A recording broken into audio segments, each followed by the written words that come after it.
President, along with Charles Rudd, City Manager, and Bobby Pickens, City Attorney. And with that, he doesn't have it on there, we don't have it on there, but let's go ahead and do our invocation if we can. And our Pledge of Allegiance, please stand. Father, we thank you today for your loving kindness and your mercy, and we pray for world peace all over the universe. And God continues to bless our community and the citizens within our community, and get in their heart and put love amongst our community. We ask this in your Son Jesus Christ's name we pray. Amen. Amen. I pledge allegiance to the flag of the United States of America and to the republic for which it stands, one nation, under God, indivisible, with liberty and justice for all. Right.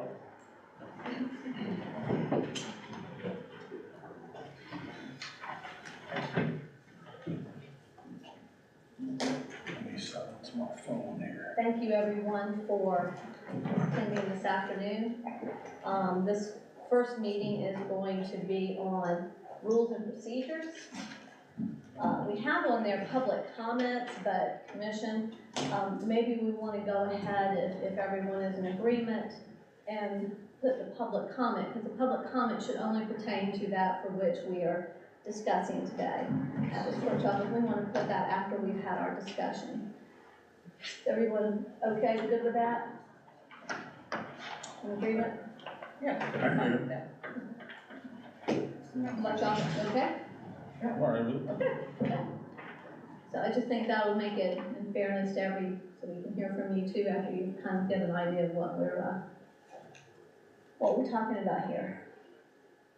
So, we want to start this off, Charles? Thank you, Mayor. This is an item that came up months ago. Commissioner DeVito brought us called out an example from Newport Richey of an adopted set of rules and procedures for their community. I provided those to you in your packet a few months ago, as well as I did a modified version where I switched our name for theirs, changed council and commission. Actually, their public comments called Vox Pop, changed those things that didn't equate in our meetings. Provided those to you, give you a chance to read it over, come up with your own ideas, talk to your constituents about what they think is appropriate.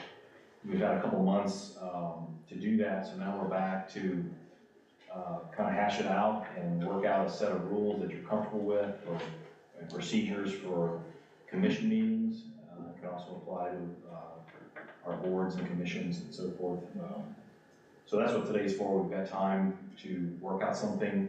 If we're not able to get to a consensus, I did put it on the agenda for Thursday in the event we were successful today. We can always table what's on the agenda for Thursday, the resolution.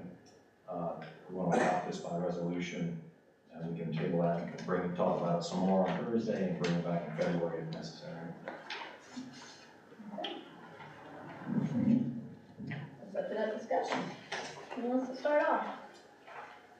Mayor, if I could, I would like to explain my reason for sharing this and what I thought we would get out of it. Okay, sure. Okay.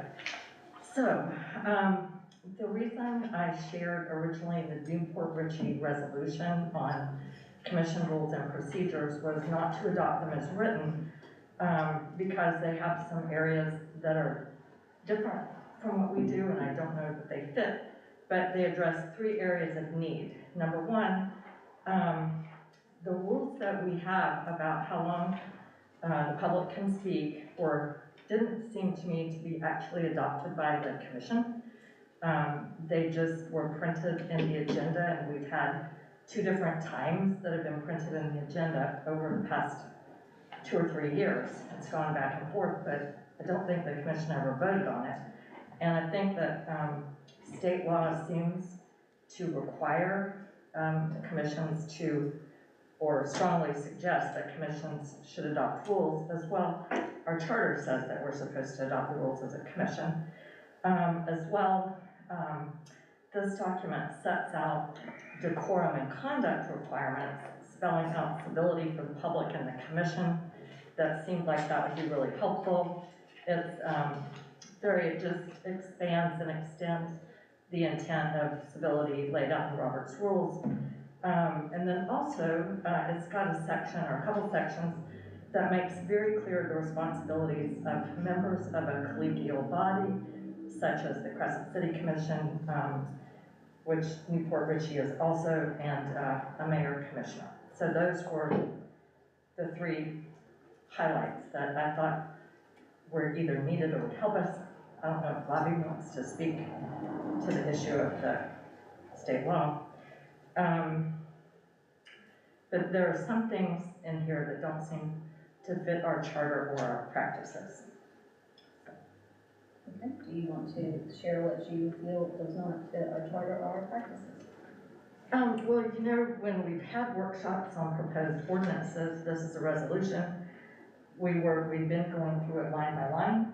So I thought, I wrote down what I thought we might want to change or consider, but somebody else, I mean, can we go through it line by line? Does that make sense? And where we have an issue, we can Start at the beginning? We can Bring- start at the bring it beginning, up. absolutely.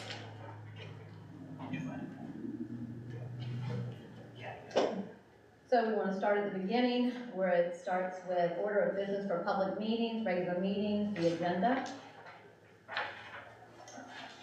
I'm not, You want me to you want to read it? read it like we did the other ones? What we want to do on the old one or the new one? The one in your The packet. one in your Oh, the one in packet. the packet. Yeah, the one in your packet.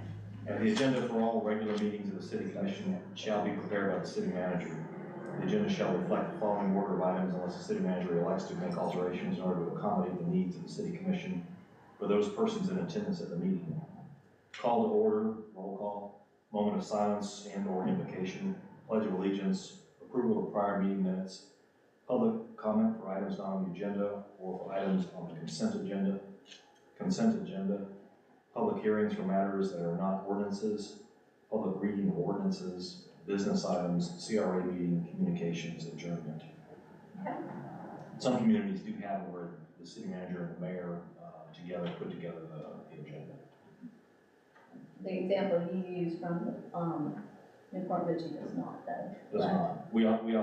I haven't used the consent agenda because we want to talk about every item, so. Yeah. Okay. We also have in there, I noticed when I was going through this, is that normally at the beginning, we make announcements about events that are going on. We don't have a place in there for that. And the only reason we do it usually at the beginning is because by the end, most people have left. Sure will. You know, so you just want to make sure that a lot of that, especially with the events, that it gets out there first off. I feel, I mean, that's for everybody else, I don't know how everybody else feels Well, I about agree with that. that 100%. There's no reason to wait to the end to announce anything. You're gonna do it to begin with, what everybody thinks. Yeah, go by everybody in here. Mayor, if I could. Yeah, Sure. I made a note of that this list differs very much from what we do. It does not have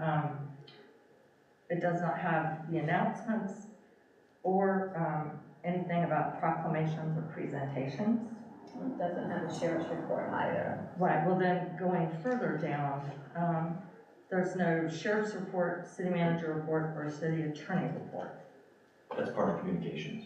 Yes. But normally, we have the sheriff's report fairly high up in the agenda. I think people expect that. Well, I think the sheriff's report is separate, and it should be, I have it up in the agenda, but communications and a lot of communities, when you look at that, that's what they consider communications. Your Reports, report, yeah. his They're not report, action items. our reports, you know, Okay. so, May I? yes, ma'am. So basically, what you're saying is you're gonna go 1 through 12, and it's a very specific order as to how everything is done without, I mean, this is every single meeting. No, it says up above, I can make alterations in order to accommodate the needs of the city commission or those So- persons. so- But it's sounding as though, well, we need this here, and we need that there, and we need this here. And I would really say, every meeting, you have that opportunity to put together your agenda, and therefore, what if you don't have any announcements? Well, and then you wouldn't have that. This is just kind of a model to follow. Yeah, if there's no public hearings, If there's no Doesn't public appear on the hearings, agenda. then Like we a wouldn't have it checklist. on But there. see, that's not what I'm hearing, my ears hearing, well, we always have the police here, and we always have this here, and we always have that there, and we always have this here. It's almost like you kind of want everything, I mean, I want it to be fluid, and I want to make sure that it's fluid, that's all. It doesn't sound like that's where you're going with some of this stuff. You know, somebody's saying, well, this isn't the way we do this, well, we do it different. Well, That's to be expected. That's why we're That's doing why it. I'm saying, I think it should be different with each meeting, depending upon what we have okay. to And do. that's what we're doing right now, is I think we're adding things in here that we would want to have. Definitely we need the sheriff's report. but that's after the minutes usually, isn't it? Usually it's after, yeah. Can slide that in there. Mayor, if I could. Yes, So we usually have an order to the agenda. We usually have an order to the agenda. What this does is formalize it. I think people like to know what to expect. Our agenda flows, and we can make changes. The item that I think also doesn't necessarily fit Crescent City because of our charter, it says the agenda shall reflect the following order of items unless the city manager elects to make alterations. I think under our charter, because we set our rules, and based on Commissioner Burton's comment as well, I think we should give ourselves the ability as a commission to change the order of the agenda. And we've done that in meetings before.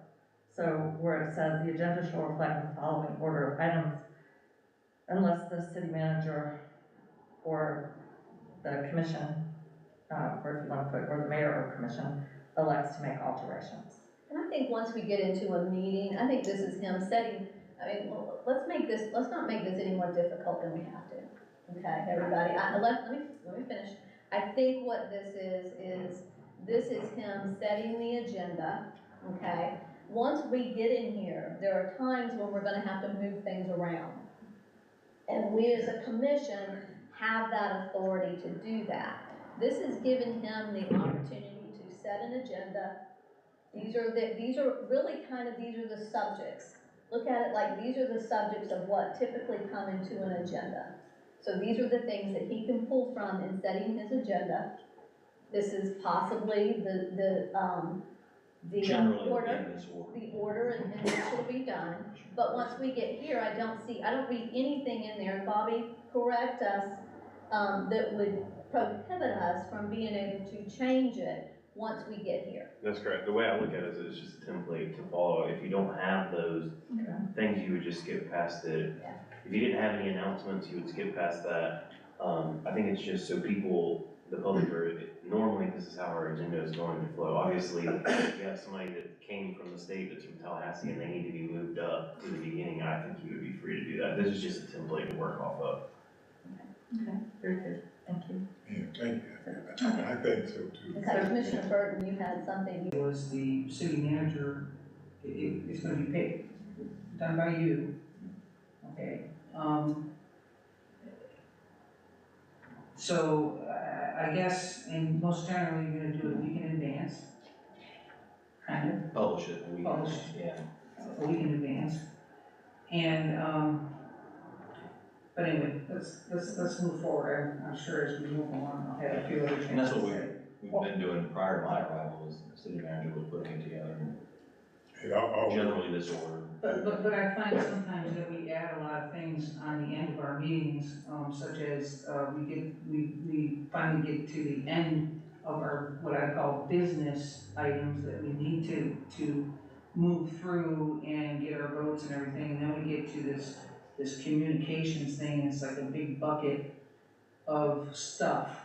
And that big bucket of stuff, a lot of times will include things that really haven't been given to us a week before in some cases. Okay, all of a sudden, like he says, oh, there's a new sheet of paper on there, what are we doing here?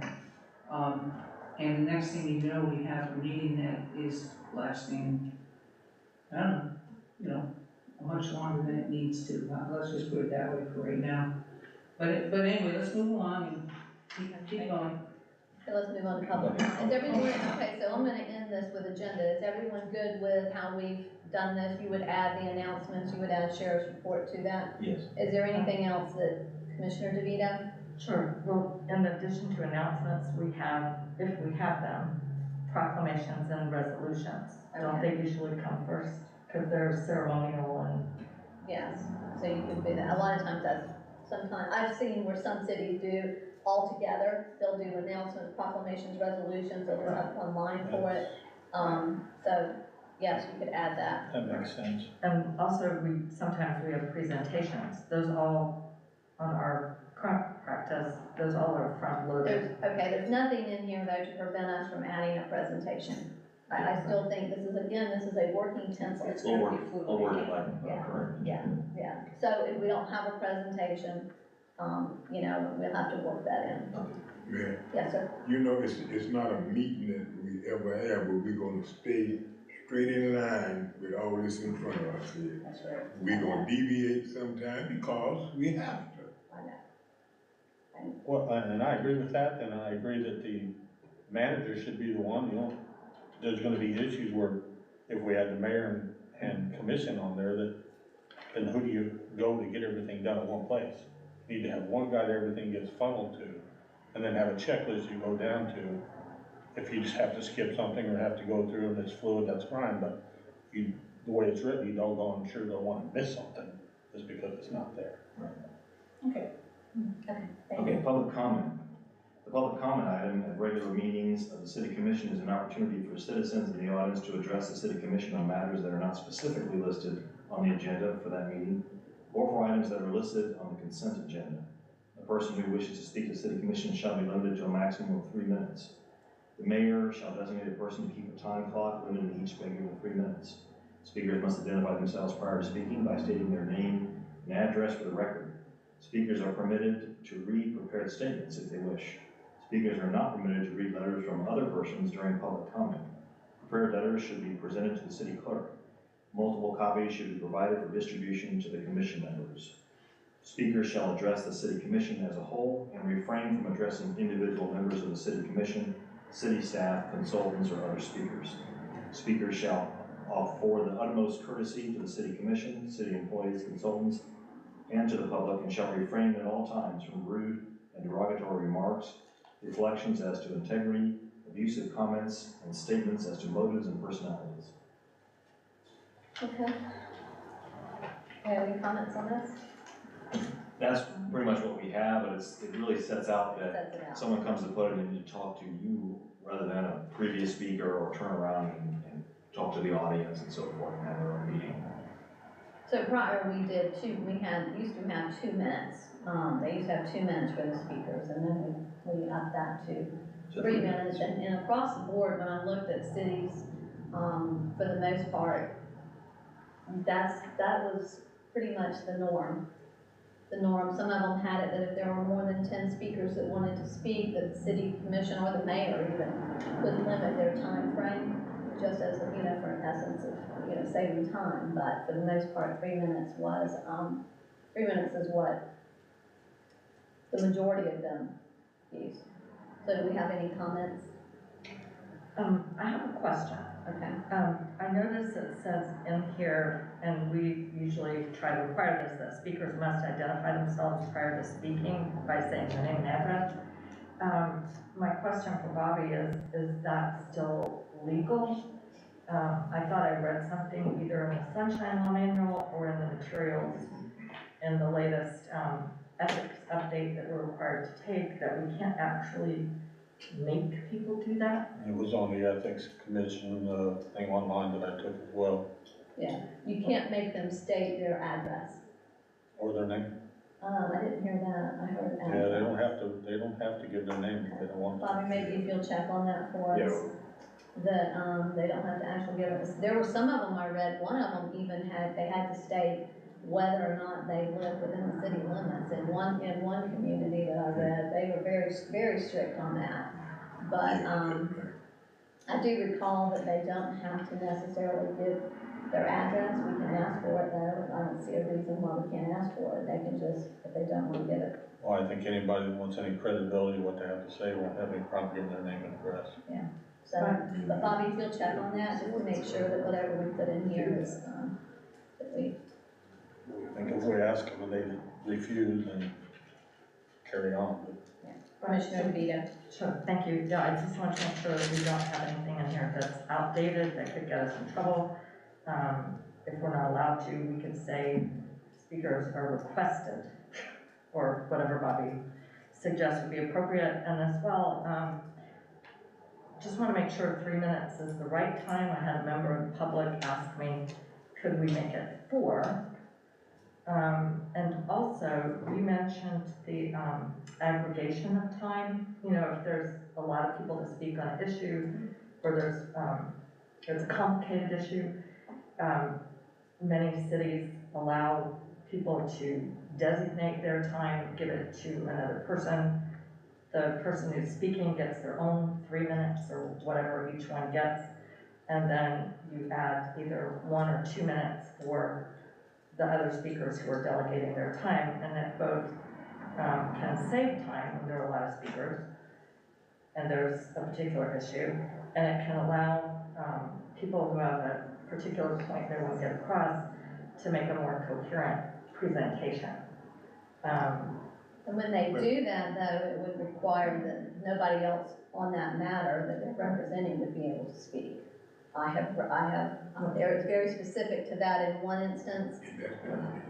I could see How are where you 10 saying? people got together and decided they want a 30-minute deal, and that wouldn't be right. That only one person could speak from that group.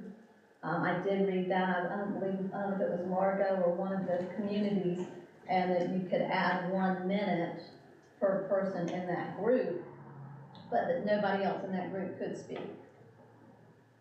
Or if you give away your time, I mean, Well, some people will get up and say, I'm gonna speak for a minute, but I'm gonna defer my 2 minutes, the additional 2 minutes I'm not speaking to someone else. No, I saw this work a lot in Tampa. It was a very simple procedure.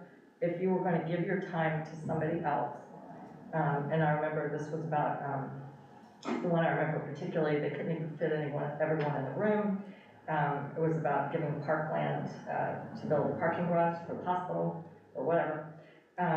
So you have to be present to give away your time, and you don't split it. If you want to designate someone to represent you, they get X number of minutes of your time, and that's that. So if there's 10 people, the speaker gets 3. All the people giving them their time, they have to write a little thing, and then that's it. But it's not like Congress. You don't divide up your time. Well. Go ahead, yes, sir, absolutely. Yeah, man, if we do that, and we come in here, with a group of people come in here, and each one of them want to give their 3 minutes, that's 30 minutes of time. We talking about trying to slim our meetings and do it efficiently and correct. So why put something in the bucket when it don't need to be in there? I would suggest we put in there a citizen's time is not transferable to any other person. I agree.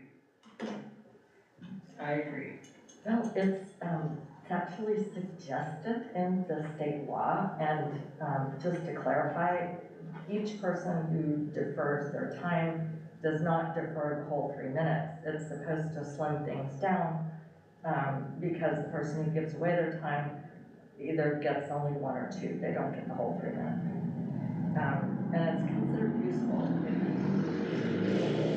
If we don't think we need it, then we don't think we need it. And again, I believe that if we have on there a citizen's time is not transferable to any other person, but should we have an issue that we see 20 people standing there and we know not all 20 people want to speak, and they do have that, again, we have the authority. I mean, keep that in mind that, that we have the authority, that if we need to change that, if somebody wants to make a motion, then they can, we can What do work you mean? around that. Is that correct, Bobby? What do you mean, wants to make a motion? Well, One of us to yeah, make a motion? only we can, yeah, Is that like make a motion to give somebody more time? yes. Yeah, I think that's fine. More time, I think is fine. Less, Yeah. but I think, Yeah, I think that's that's what we do. appropriate. Okay, but I think we should stay with the 3 minutes and individual speaking. Are we adding a line of speakers' time that's non-transferable? Well, then we might have a problem because then it's written in our resolution.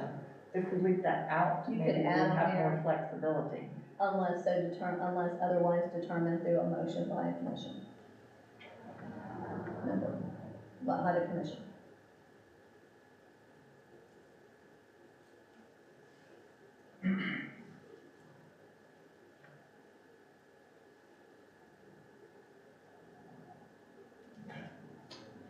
Next is consent agenda. We're still on public comment. Oh, wait. Yes, do we have anything else on public comment? Okay, I've got a couple of suggestions. It says on here that, and when we're dealing with public comment, that's typically on issues that are not on the agenda.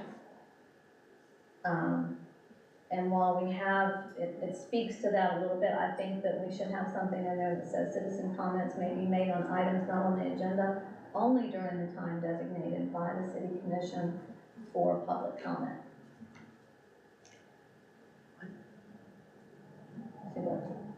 So we have that situation that, we're in the middle of some other discussions and all of a sudden somebody gets up during, and they think that, and they want to. Their comment is not germane to the. Exactly, it must be germane to, yeah. So this is just during public comment to speak on items, only during the time designated for that. Mayor? Something to talk, something to, I'm throwing some things out there to think about. These are things that we deal with. Right. Yes. So my question is, right at the very start of the first paragraph under public comment, it says at the end of the second line, matters that are not specifically listed on the agenda for that meeting or for items that are listed on the consent agenda. But it sounds like you want to repeat that for emphasis later. I just want to make sure that we are specific that that's the time for public comment. Public comment is not, there will be no other public comment on anything not on the agenda later on. Maybe for items that are on the agenda, public comment shall be germane to the item on the floor or something like that. I'm gonna go with that. Well, I'm sorry, can I follow up there? Just whatever it is that makes it clear, because I've noticed that people really sometimes seem very confused, and you want them to talk, you want them to get to be able to speak. Absolutely. And I know sometimes you call 2 or 3 times. So whatever makes it clear, I think is helpful. well, I don't have any problem with what the mayor just said about keeping the public comments and then a topic comment germane to that topic. Have public comments on the way through. If that's public comment on to begin with, and we're talking about parking meters on the 7th, they don't need to worry about what events going on in the middle. And we need to keep a point of interest on topic. It'll make it move smoother, be less confusing for the people out there. I think it's a good.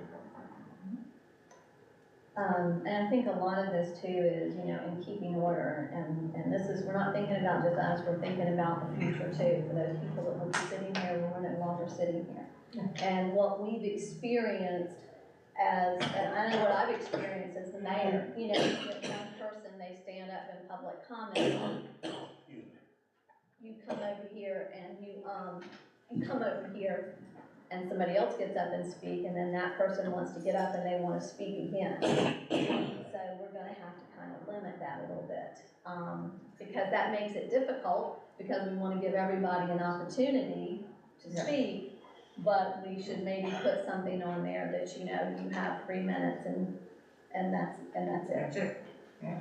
So that's another thing too, that we need to. Excuse me, I got Want to get some water? that's what choked me up. Here, I'll take mine. I'm good, I got it.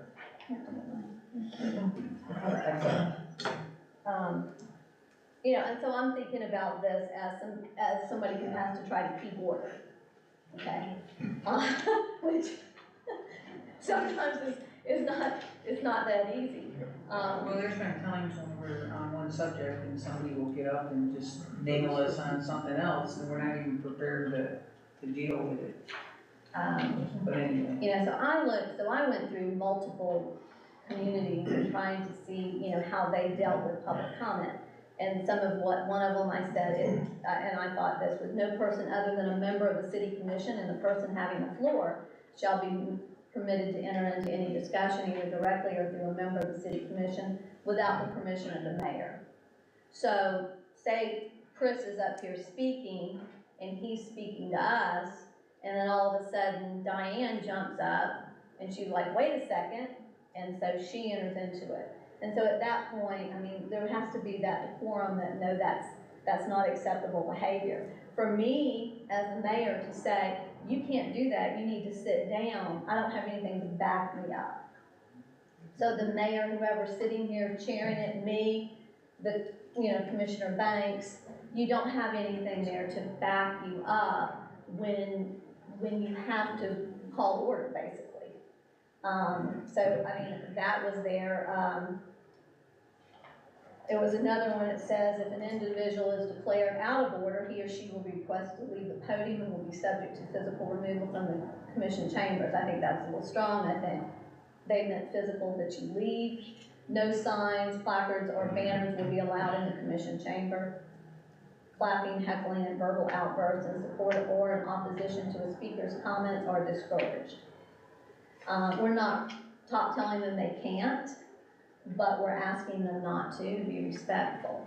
So, but I do think that for whoever sits here, me, Joe, whoever sits here, they need to have something that helps them establish and create order here, that backs them up. Does that make sense?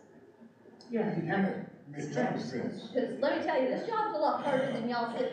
But that's why these Robert's rules were That's originally exactly. identified, was Exactly. to keep an orderly conversation. Exactly, and sometimes not a mob. it does get out of order. So I'm just saying that if there's anything that we could add to that, in the public comment, that just will help us, that if somebody challenges us on that we can say, excuse me, our rules are there. Well, I don't think there's anything wrong with saying the only You weren't person here at the that beginning, speaks. I'm sorry, but there again, we're taking public comment at the very end of the workshop. I was gonna say, I don't think there's anything that shouldn't say that the only person should speak, the only one with a microphone, the only one that's announced where they live should be at the podium. Anybody who wants to speak can do it after. I don't think there's any problem with that at all, and that gives you the authority to say, hey, you weren't recognized at the podium yet, just wait your turn. Yes, ma'am. So you raised some good points, I wrote them down.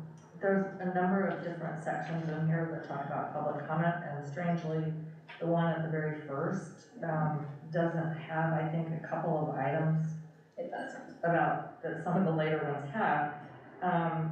So, for example, in the second paragraph under public comment, I would think we would want to spell out that in the second paragraph, first line, speakers shall, and then insert, speak when recognized by the presiding officer. And then, you had some other items about order that you suggested adding. I don't remember what they all were. They have to do with signs, clapping, and, I think you said basically, unless we make an exception, we do sometimes have, I guess it's more on an ordinance or a specific issue as opposed to public comment, because I think what you're saying is we don't want public comment to turn into a forum, correct? Correct.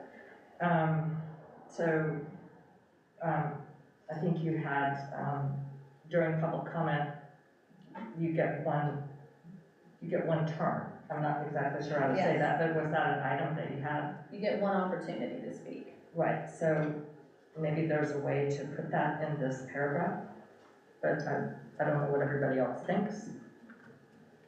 I agree with that. Yeah, I agree with that too. In the initial public comment, and then, also, on our current agenda, we have something that I think keeps public comment from turning into a forum. There's a statement on our agenda. I don't think it's on this workshop agenda, but it's on the regular meetings. It starts out, "It is not reasonable to expect the commission to reply during public comment." That's Right, we took that from the county, right after I took office, we took that from the county. Right. So that's how they, the school board does that too, yeah. Right, so that keeps it from becoming a forum. So I'm saying, since that's our practice, should we put it in the public comment rule?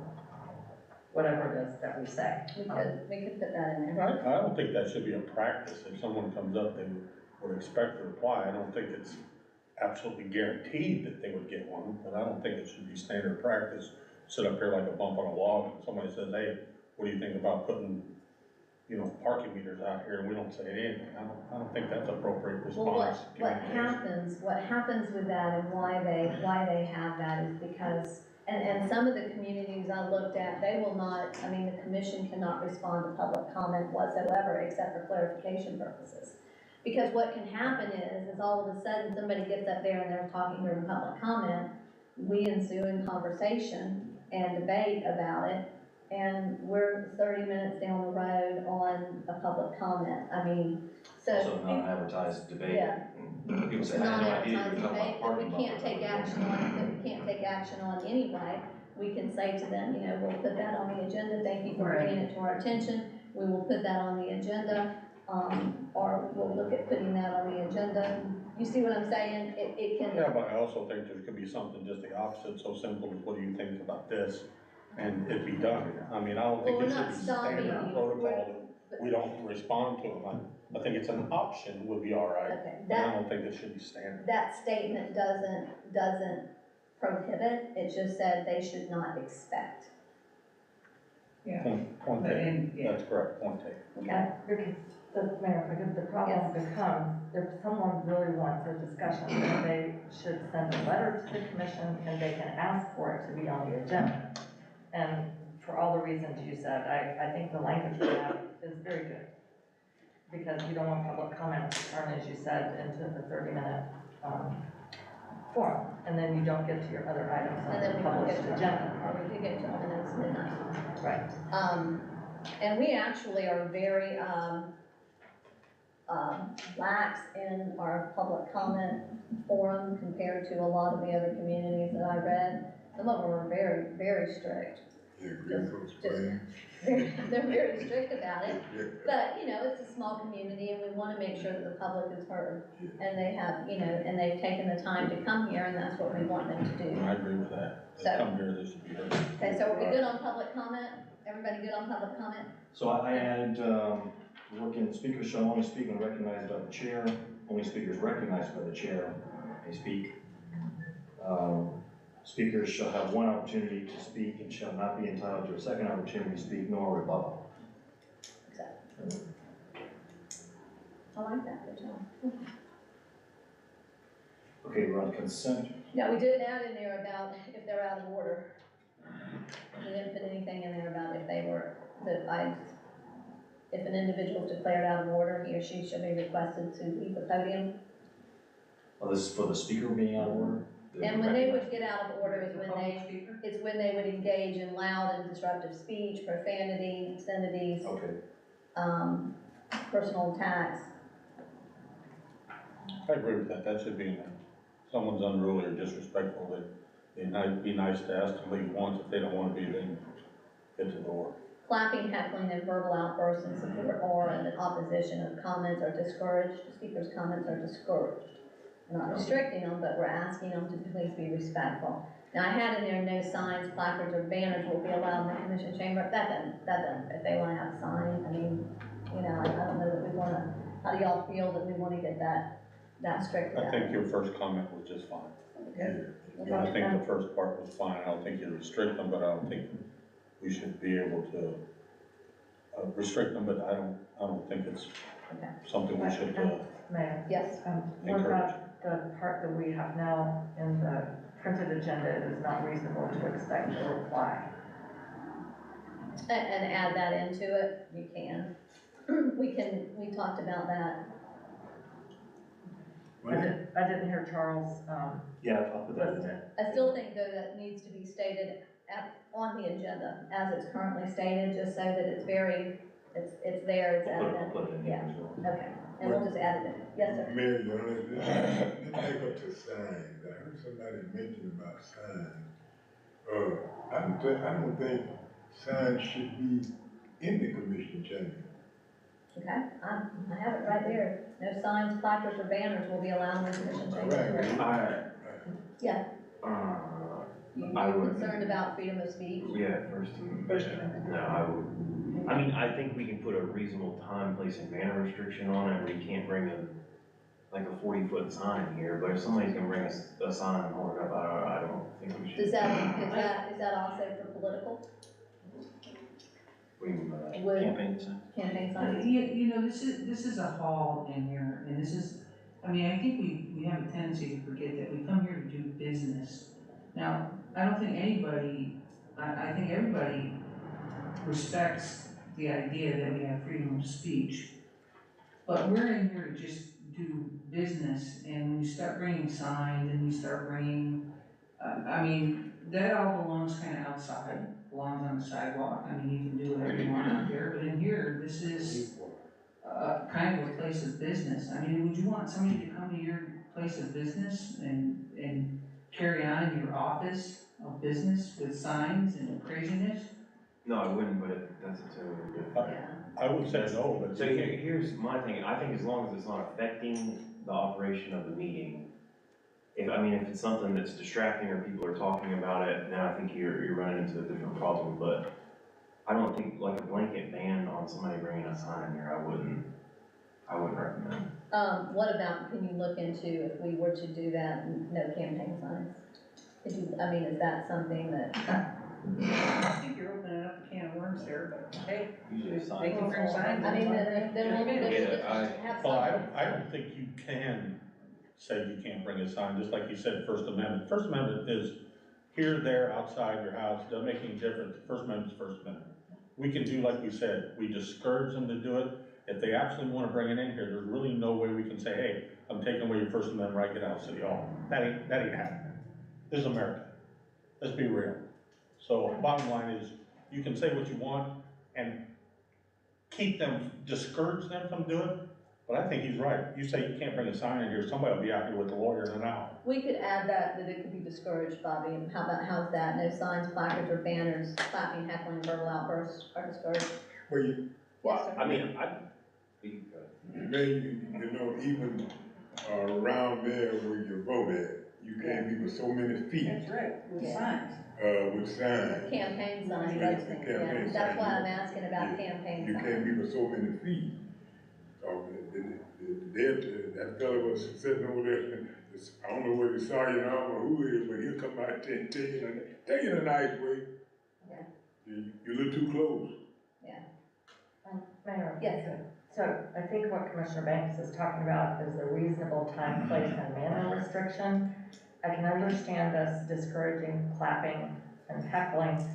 To me, when I think about time, place, and manner, the only restriction I think appropriate on a sign, since our attorney brought up the First Amendment, is not what it says unless it's, I don't know, profane, whatever, I don't even know if we can do that.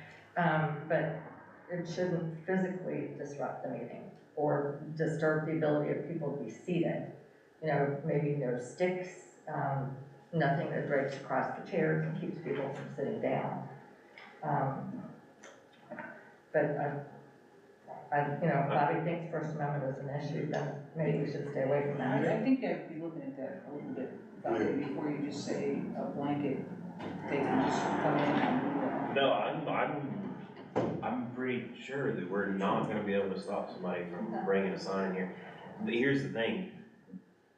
I've been almost 2 years and I haven't seen somebody bring a sign in here, so I don't think it's gonna be a problem.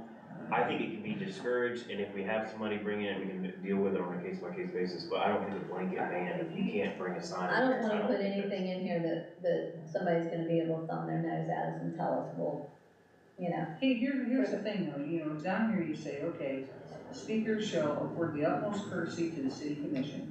city employees, consultants, and to the public, and shall refrain at all times from rude and derogatory remarks, reflections as to integrity, abusive comments, and statements as to motives and personalities. Signs allow you to do all of that. Signs allow you to do all of that. You can bring a sign in and hang it in the back wall, and it can be all of that. You're saying, because that's freedom of speech. They don't have to say it now.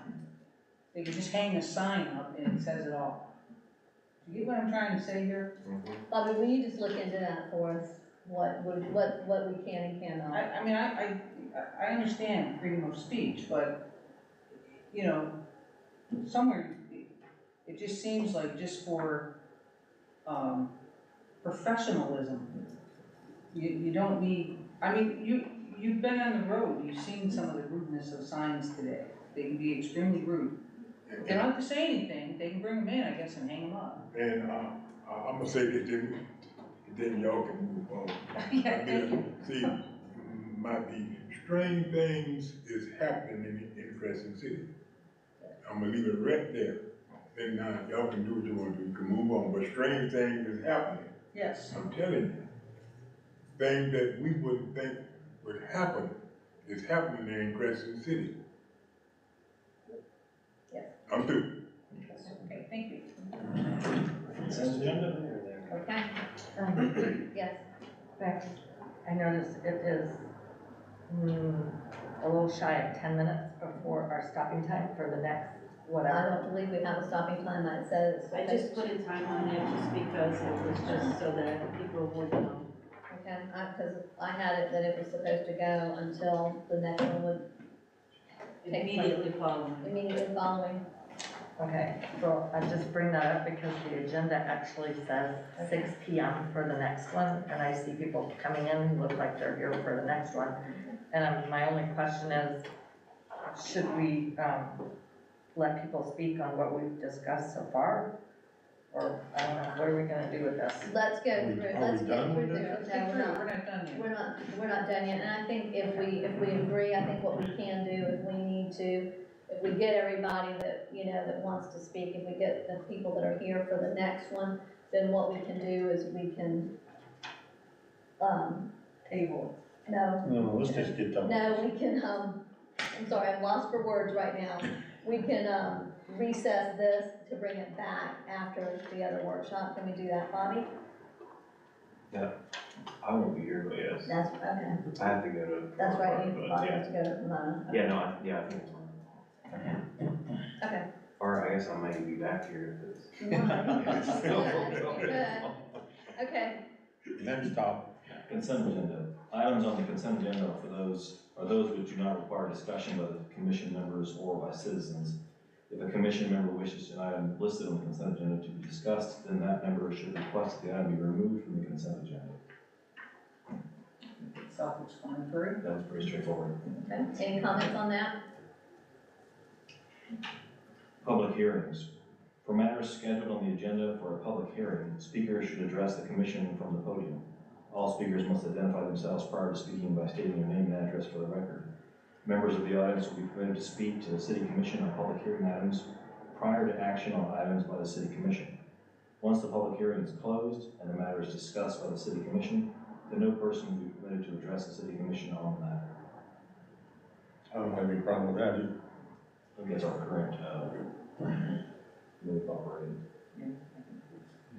Everybody good with that? I'm good with it. No comments? Okay. Public reading of ordinances. Ordinances will be read by title unless the city commission votes to read the ordinance in full. The chair will receive comment from the public on the ordinance prior to formal consideration and a vote by the city commission.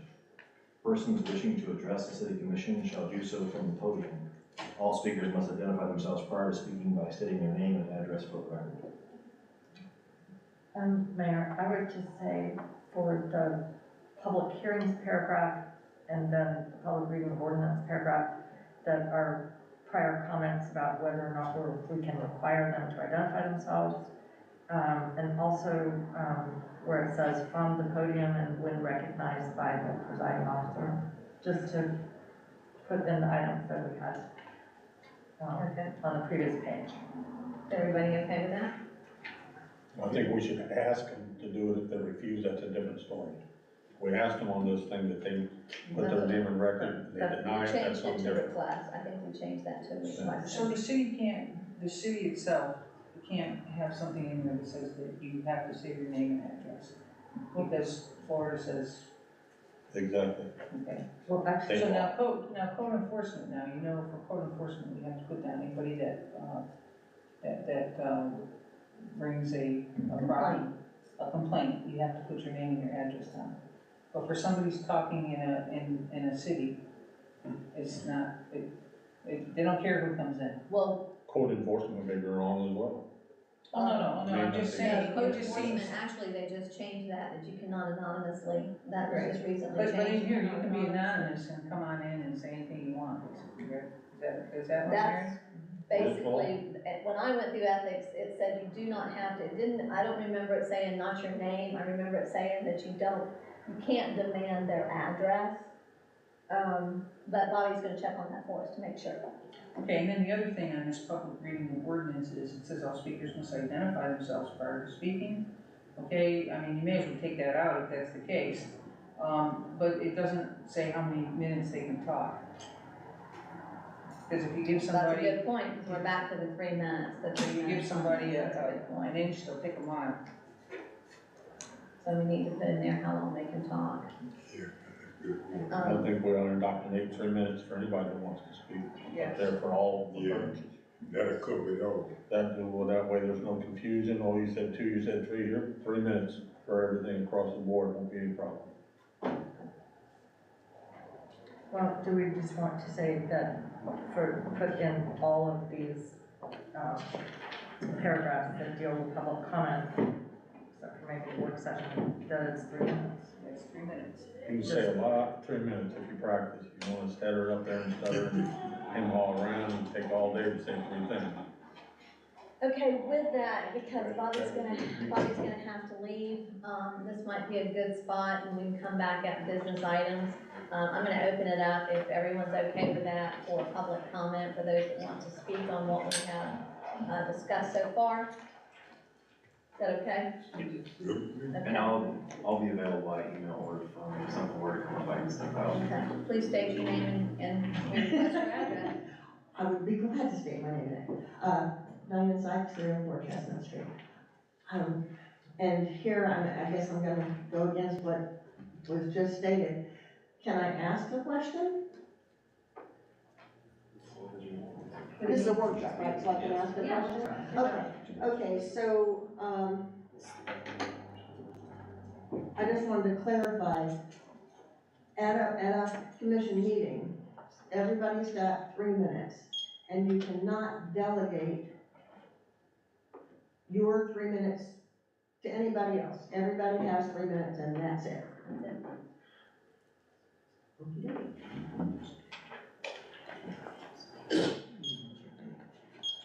That's the recommendation right now. Of course, we haven't, everything we do in a workshop, you understand, we haven't voted on. We do not vote at a workshop. We vote whenever this is brought back to us.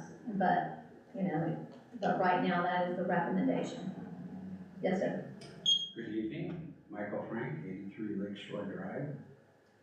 I don't feel there should be a time limit on the speech which you just put to your countdown clock. There should be no limit on free speech. If someone gets long-winded, is redundant, or is in a filibuster mode, use your gavel.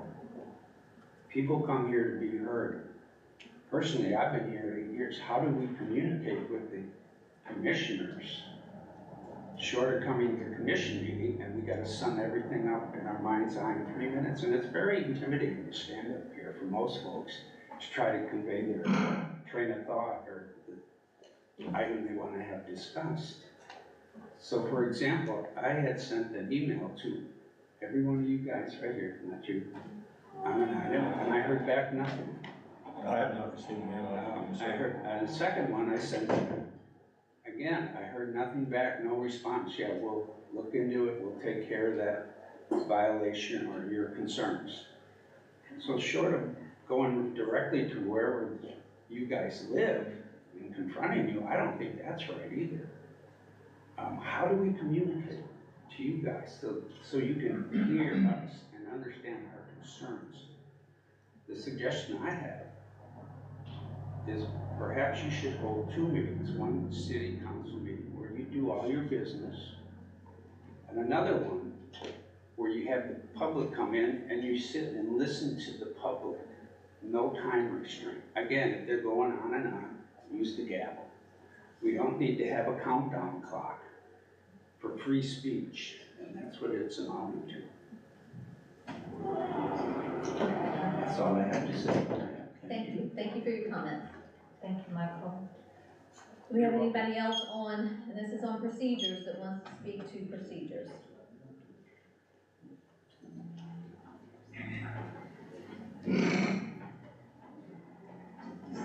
Scott King, 721 Hammond Avenue. I'm not real sure why we're talking about that you can't read someone else's prepared statement. That was in there, and I don't know the motive nor see anything there. So let me throw that at you, and you can think about it between now and Thursday, we hope. Also, you know, it's not going to be popular, but I don't think non-residents should be wasting our time. They don't pay the taxes. They're not, you know, the police don't solve their crimes that we're paying for. You know, I'm not real sure why people who aren't represented by you can come up here and take 3 minutes to talk to you and tell you what they want. You can't help them anyway. You don't have any jurisdiction over their home. I think that the owl here that films this for Zoom, or I guess we're off of Zoom and it's only YouTube now, I think that it should only point at you guys. I don't think that it should be pointing at us in the audience. For one thing, some people will take it and then they alter it and make nasty videos of people and then show it on Facebook to everybody. So there's really no reason to subject these people out here to that. They didn't sign up for it. Is it doing that, Karen? Does it do I've that? never seen it. Anybody Yeah. who makes a noise, anybody who That's true. speaks from I'm the sorry. audience, or Okay. anybody. Yeah, Direct usually there's 3 windows, one of me sitting right here, and then you guys split up. That's usually the way that works. Also, lots of talks about public comment, and I probably shouldn't say this, I get up here quite frequently, as you well know. But to my neighbor's point, it's not the only way to communicate with you guys. Matter of fact, it's probably the least effective way to communicate with you guys. I've written a lot of emails, and I've only gotten a couple replies, but I feel confident that you heard what I had to say and took it into account. Yeah, I'm not going to go knock on your door and expect you to speak to me, but I know the website of the city, and there's a page there that has all of your names with a phone number. It's also got that email address, but it's also got a phone number, so I feel like I should be able to call you and talk to you about anything. And my guess is that, well, I've done this with 3 of you. I've called you up and asked to have your time, and you've been gracious enough to give it to me. So I don't think that's an issue. So quite honestly, I think public comment's abused. I think we ought to get one time and one time only. This coming up for every ordinance and everything, it just drags the meeting out. And again, it's not very efficient. And it's really not giving you the information that you need, that I want to give you. So I really think we should be able to come up, share our 3 minutes, sit down, and then sit there until the meeting's over. I can grab you after the meeting, or I can email you, or I can call you. Thank you. Thank you. Any other public comment on procedures? This is for procedures. Who is here for the second workshop? Please raise your hands. Okay. Could I just say one thing to clarify, and I would like Bobby to speak to this. Part of the reason for all these procedures is my understanding that state law requires us to allow people to speak on every item that we're going to vote on. Is that not correct, Bob? Yes. Okay, so even though it's not efficient, we're not allowed to limit people's ability. But I think what the thing, usually there, in other meetings I've seen, there's public comment for stuff that's on the agenda, so that would cover everything you vote on. Public comment for everything that's not on the agenda. I think that would be sufficient to give them the ability to comment on stuff that you're voting on. Obviously, there's public comment within the public hearing for any ordinance, resolution, anything like that. So, well, whatever, I heard, thank you, Mayor. Well, I just have two comments, if I may. First of all, gentleman said he emailed us all, and I truthfully will tell you, sir, I've never got an email from you. I have a new. Yeah, there was, one of them was prior to you being I elected. just wanna let you know, if you email me, I will return. Thank you. And, I will get with you, and you have my phone number on the line, that is correct, it's my private number. Use it anytime. On the aspect, Mr. King said that doesn't think that, we should have any people that doesn't in the city limits. Well, I disagree with that.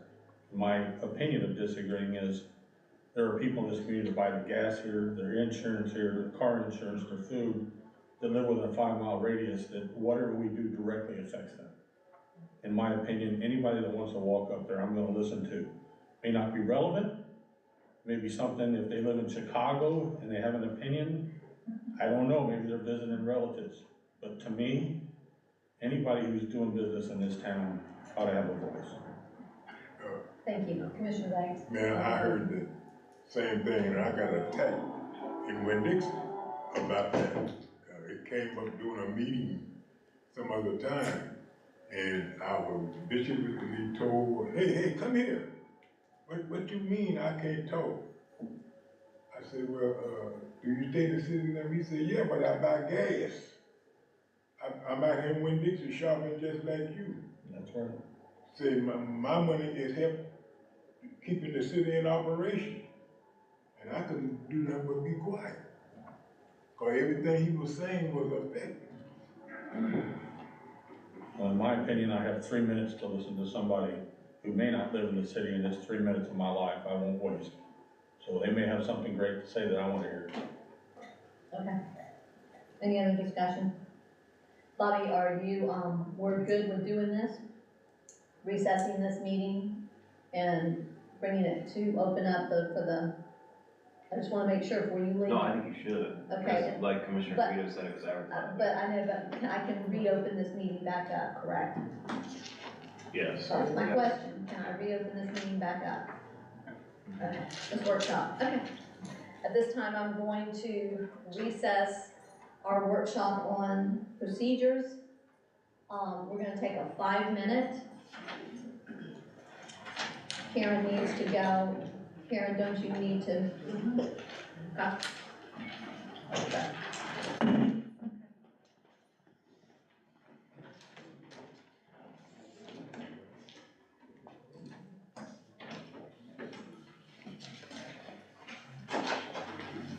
That was as strong as mine.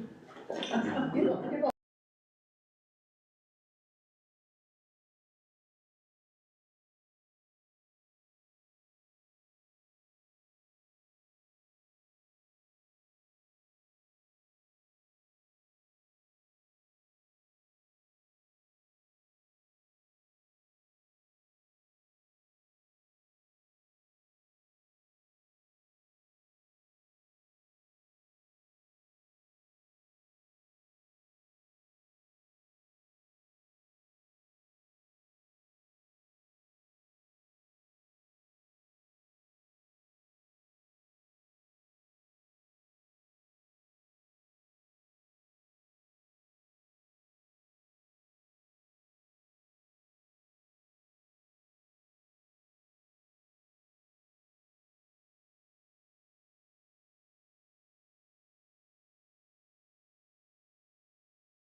that good? Call this workshop to order. This is on traffic calming. Today is January 10th, 2023.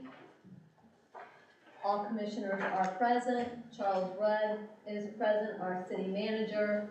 Keith Harris, our utility director. Bobby Pickens is absent at this moment.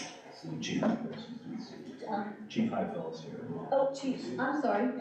Chief, I can't believe I didn't see you over there. Yeah. He's in stealth mode. And Chief Highfill is here. At this time, if everyone would please stand if you can, Commissioner Banks is going to lead us, and we will say the Pledge of Allegiance.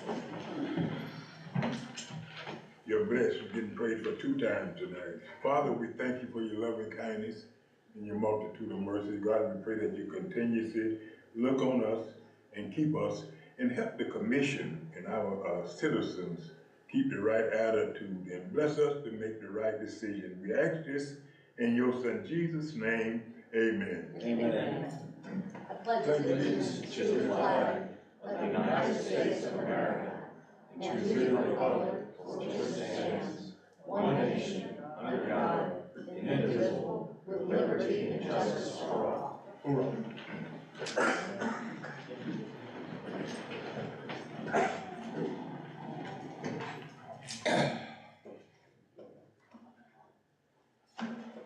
Okay, everyone, welcome.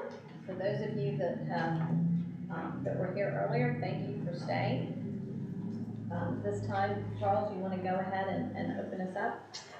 Certainly, Mayor, thank you. This is, I just think we've been discussing for over a year. And not only just the intersection we're going to talk about, but traffic calming in general. So that's what we're talking about tonight. I put together some slides just to illustrate some of the things we're talking about.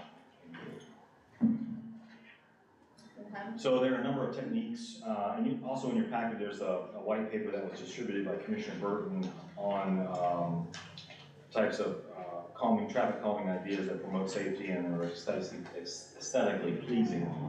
So the different ways of doing that, one is called diversion.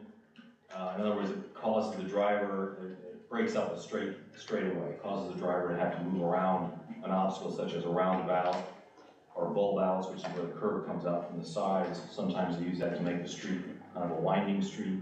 Also medians, again, narrow the lane, give the appearance of a more narrow lane, slows people down. The wider the appearance, encourages people to drive at higher speeds.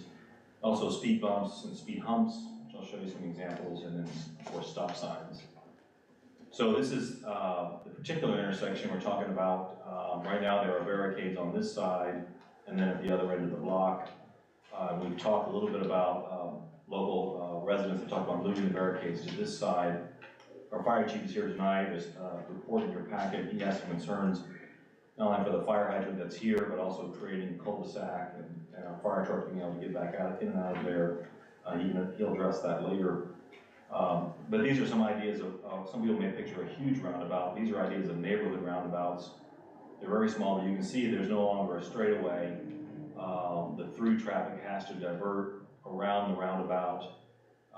It would replace the four-way stop. This is a smaller one as well. These all have landscaping in them. So you can see what it actually looks like. These are relatively very tiny, can become an aesthetic for the neighborhood. And again, divert that straightaway so people have to go around that obstacle in the road, forces them to slow down. These are the speed bumps that we've installed on Grand Rondo. I can't remember the name of this cross street. Magnolia. A little bit of feedback I've gotten is they've been very effective. I've gone over them myself. They're pretty bumpy. Did 2 of each. There's no way to go around this. This is an asphalt speed bump, very narrow, very much higher, similar to the one Commissioner Banks has referenced that's in, I think, Pomona Park at their beach or somewhere where you know when you go over that bump. And again, these are the close-ups on those. These are rubber. They're temporary in nature. They can be temporary. They're just spiked into the road. Can be removed or moved if we change our mind or want to do something else. The cost of these is about, we've got these 4 with the caps, that's a separate piece, and there's 2 signs and a speed bump ahead. It was under $1,000, it was about $900. This is what we have, a hump on Grand Rondo. A speed hump is much broader, much more gentle slope, and not as abrupt of a bump as this example here of a bump. Again, it's also made of asphalt. We did several of these with signs. I think combined, all of them were about $9,000 for that project. And then, of course, 4-way stops. One of the issues we talked about is people are running those stop signs, and one thing that I suggested would be putting one of these at the stop bar. So if you stop like you're supposed to, you really don't feel it, and if you run the stop sign, you'll remember it. So that's just to give you something to look at when we talk about this discussion. If you want the chief to give a report how he feels about creating a cul-de-sac. What I hope to come out of this, obviously we won't make a decision tonight, but on Thursday I'm going to ask for you for direction where we can, we talked about designing a roundabout. If we were to decide on Thursday, it would probably be a year, really, before the construction was complete, the way things go with shortages of supplies and so forth. There'd be a design phase and bidding and then construction. But in the meantime, we would need to do something. So my recommendation would be to install these on both blocks, on either side of that intersection, mid-block, to make people regret getting up to speed after that stop sign, going too fast through this, either through the neighborhood or off heading the junction, to slow traffic as an interim solution, or ongoing, we decide that did the trick, and move on to other areas of the city. At this time, we have public comment coming first, and if the commission so pleases, I feel like we should probably put public comment at the end after we've had our discussion. Is everyone feel that too, so that they can kind of get an idea what we're talking about, and then they can address it? Yes, Commissioner Benito? We've talked about this quite a few times, and the packet has quite a bit of information. I personally would like to hear what the people who have come have to say, because we've been over this so many times, and they've bothered to come out, and I'm not stopping them, please no, I'm not stopping them. No, from I'm not saying speaking. to inform our discussion, I would like to hear what they have to say Okay, first. well, that's what I'm putting to the commission. Does the commission, do you want to do public comment first, or do you? You know what, right now, this is a workshop, so it's a little informal, so I'm gonna ask those that are here that are affected by this, would you like to speak first, or would you like to speak last? Everyone raise your hand. Wait a second. I want you to raise your hand if you want to speak first. And I want you to raise your hand if you'd like to speak after our discussion. Okay, The people have spoken. the people have spoken. Is that good? Good. Okay, thank you. Okay, so with that, we want to, yeah, we need to hear from the chief.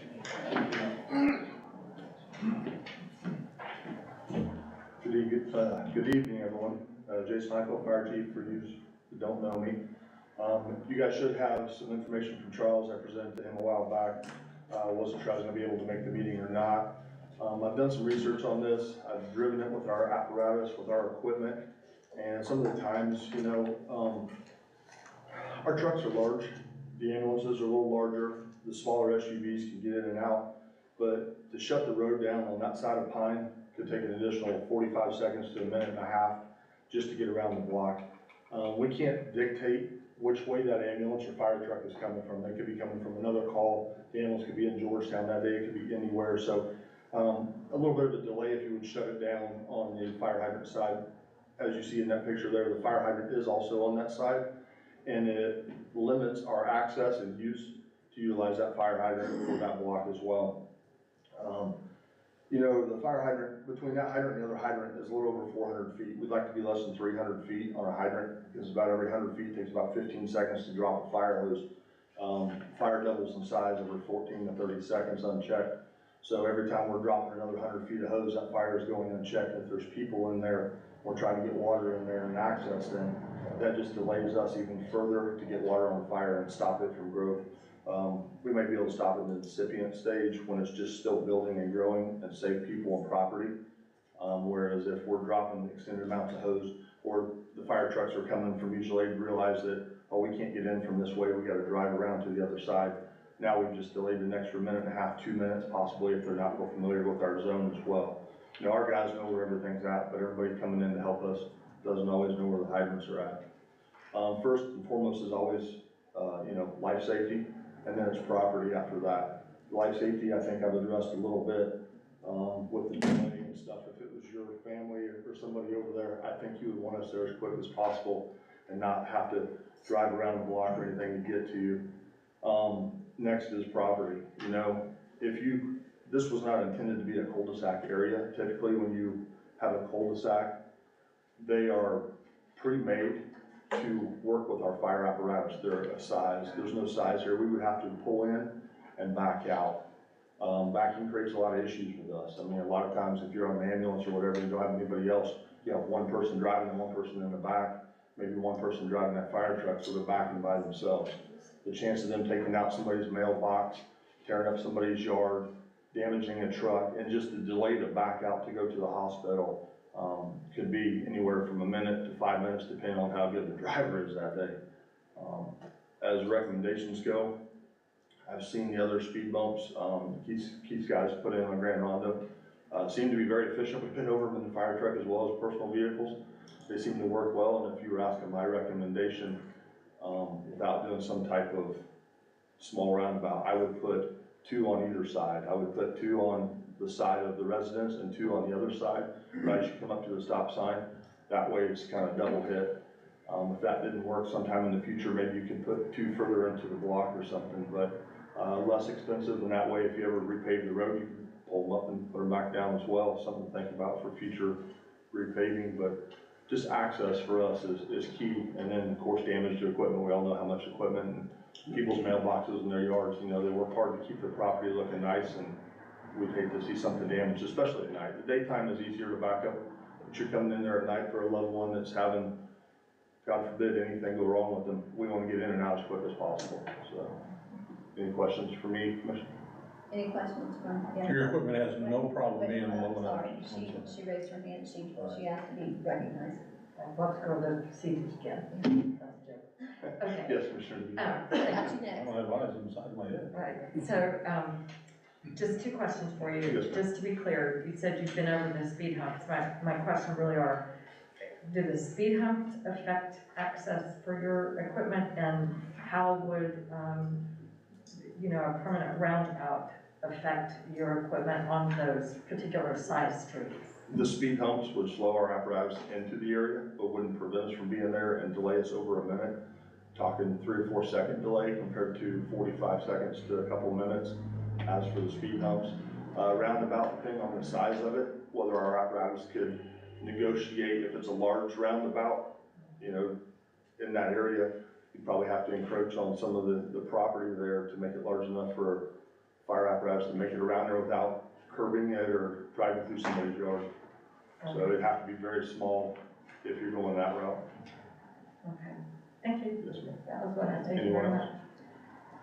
Commissioner Bailey? Yeah, that was my first thing was large equipments. I've worked with EMS guys before going over those double speed bumps. I just didn't know if that was gonna be too low or slow you down too much. I knew the roundabout probably was gonna have to be pretty wide for Yeah, a pumper to go through. the humps that you currently have, the big hump, that's a little rougher on our equipment, and the taller one that Charles was talking about, that one's a little rough. We would definitely have to slow down a lot more for that. The smaller ones that are out there, you know, On Grand Rondo, a few seconds on those is a delay rather than a minute or 2 minutes or whatever, and at least you still have the access. Like I said, I'd like to have access to put a line on this hydrant and the other hydrant if I had a choice. I would hate to be required with one hydrant, and for whatever reason that night that one hydrant didn't work, and then I have to go searching for another one blocks away instead of just having one right there at the end of the street. Okay. Commissioner Burton? Yes, ma'am. Right now, we have 2, you know, the only 2 I can really think of, but 2 roundabouts in the city. One's over here, I believe it's on Lake Street, The tree. the tree, Yes, the ma'am. sub street. Are you able to get around that?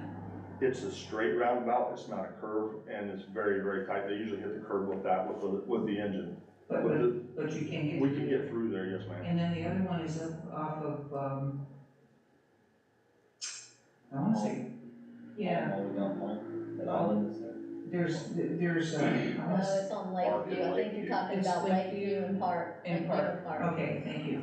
There's another one, are you able to get around that You roundabout? talking about the triangle at Lakeview and Park, or? You know, as Park crosses over Lakeview, and then they've got that one tree right there in the middle, The two live oaks, there are two live oaks. Yeah, they're just two live on oaks. Mississauga, And then there's the other one, are you able to get around that one as well, I'm or? trying to remember which one you're It's talking not about. really a roundabout, it's more of an obstruction in the middle of the road, right? Basically, that's what they are. Yeah. As long as the lane is wide enough for our apparatus to get, the issue is not driving around something, it's driving in a circle. Because the apparatus is about 31 foot long. Yeah. To 40 feet, depending on Okay, which Pine direction. Street, that's kind of what we're talking about. Yeah, Okay. as long as it's more of a So straight, being able to if go it's this just way. like an avoidance issue, we don't have issues with it. If it's actually a big circle, it creates an issue. The thing I was reading a little bit, on these speed bumps and these, everybody seems to want a whole lot of speed bumps, going up. A lot of people think, oh, well, they're cheap and, if I put four up, these cost a little less than $1,000. The life of those is only about a year. And, I really tried to look that up because they'll guarantee them for 3 years if they install them. Now, I'm not exactly sure what they're doing different. Right. So even if we install them, right, let's just say we install them, I think you probably get 3 years out of them. I don't know if they have magic hands or something, right? But, so you're looking at a life of those types of rubber speed bumps. Short term. So about every 3 years, 4 years, they probably would have to be replaced. What about asphalt in the same height? Well, the asphalt, there's a lot of mixed feelings about it. I remember Captain Usry saying, he's gotta be, he can go 80 miles an hour on those things and not feel them at all. So they're almost, there's not enough of a pump there, I guess, on a few of them. So, I think that there's a lot of different things that we can do, and I think there are different, for the speed bump strips and stuff like that, I think there's places for those. I think there's places for the high rise, like for example, I think a very good place for that would be, right by the beach where they cross the street to go into, Dexter Park. They have, a walkway there One that goes up that to should table, be, table resident. top. Yeah, stuff, things like that, I mean, if, so I think it's just something that kind of needs to be planned a little bit and what would work best in different areas, but. I think my largest concern is why I'm here is just not to close the street on that side. I would recommend not closing the street on that side if the recommendation is to close the street. And I actually agree with that, I think we should be able to close the road. That was the county's recommendation, J.R. Grimes, when we talked to him Yeah, about it. it creates a big issue for us, it really He said does. the same thing, that was the county's concern. And that's my biggest concern. How you guys go about the rest of it, my biggest concern is I prefer you not to close the street on that side. I talk roundabout, and I also talk, I know on 308 coming into Grand Rondo, just kind of making that a hard right instead of this, We had the barricades there for a while, yes, ma'am. yeah, just to kind of see if that would kind of work. I think it would. Probably that corner would have to be designed a little bit better than barricades, for example, but, so I think, yeah, it's gonna take some discussion, but I also think that it's gonna take some planning as to where different things might work and look aesthetically, good, and, other things that, if you want to put the bumps on there, because I just don't think they're aesthetically good at all. Okay, they're just not my thing. And I can hardly wait to, take my trailer with my grill on it, over all the speed bumps to go do something with that. But anyway, that's. Commissioner Yes, Banks. Mayor, but we got to do something. Yes. Cause now, where it stands now, even with the taller speed bumps down on that end, they done start going through the man's yard. Yes. And I think somebody went down there Put poles up. and put poles up. Is that Mhm. iron poles? Somebody else put them up, we didn't. I Oh, think they're somebody- iron, yeah. I don't know if they're iron, but they're metal. They're They're metal definitely, they're metal poles. And- Where is that? My Yeah, grandma. right there. And lo and behold, the next day, I seen a little small car down there by the lake. Did it go in the lake? No, it didn't go in the lake, but he cut that way, went round and come way out So way it went down around there. the other way. Yeah, No, where's this I know. for the phones? On Yeah. Grand yeah, Rondo. on Grandma with the little. So what, That's crazy. so what happened is where those bumps are, where we put those speed bumps, the yard, people were going around them, so he put metal stakes, 3 of them right there to keep that from happening. But they're going around the other way, On the lakeside. on the lakeside. They'll do anything they can to avoid them, that's for sure. I mean, that's why it's difficult to create some type of traffic calming issue. Like I said, my biggest issue is just please, my recommendation is not to shut the road down right there, on that side anyway. So, any other questions from me, Commissioner? Any other questions? No, thank you, sir. No, thank you, very helpful. Thank you. I really, Mayor, I really don't know what we gonna be able to do. We got to do something, because somebody gonna get killed. I'm scared somebody's kids, because little kids be riding their bicycles around that way. Especially when it's summer come and they be walking to the beach. It's very frightening. Well, The other day I was just riding, I forget where I was, up in St. Augustine actually. And, another traffic calming idea that sometimes, can be expensive, but at the same time, it doesn't have to be expensive. And, on Grand Rondo, I kind of mentioned this before, we can make that kind of look like it's not as wide as what it actually is by putting a fence along, Lakesdale Park there. And the other day I was riding, again, up around St. Augustine, and I saw a fence that, it almost looks like it was done with old, railroad ties. It was just a bunch of X's, okay, it looked really sharp, it had a little bit of an artsy kind of look about it.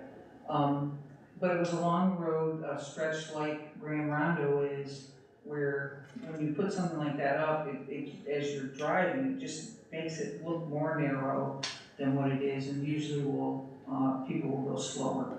I'm not sure if that's gonna be the case.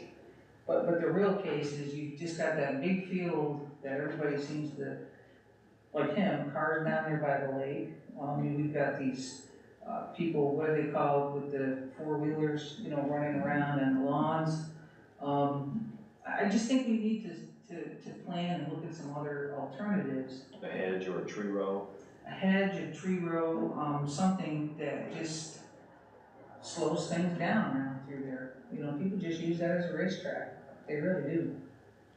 Tell me, I live right there. I mean, I live in Palmetto and Grand Rondo, and you can look out my right door and see the volleyball court in Dexter Park.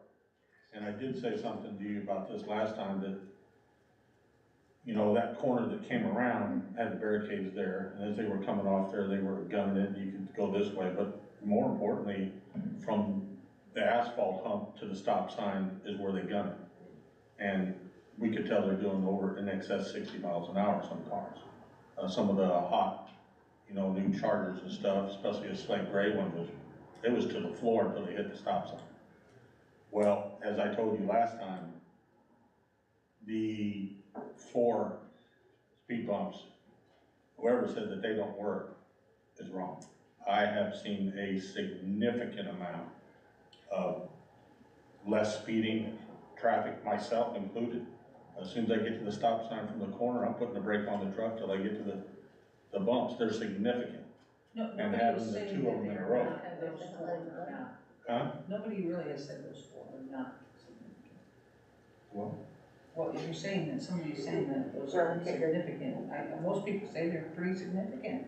well, that's what I said. They're Yeah. significant in the aspect of you slow down or you're gonna get rocked. And that is and I've seen it coming the other way, now that they know that it's there, it's cut down speeders in half.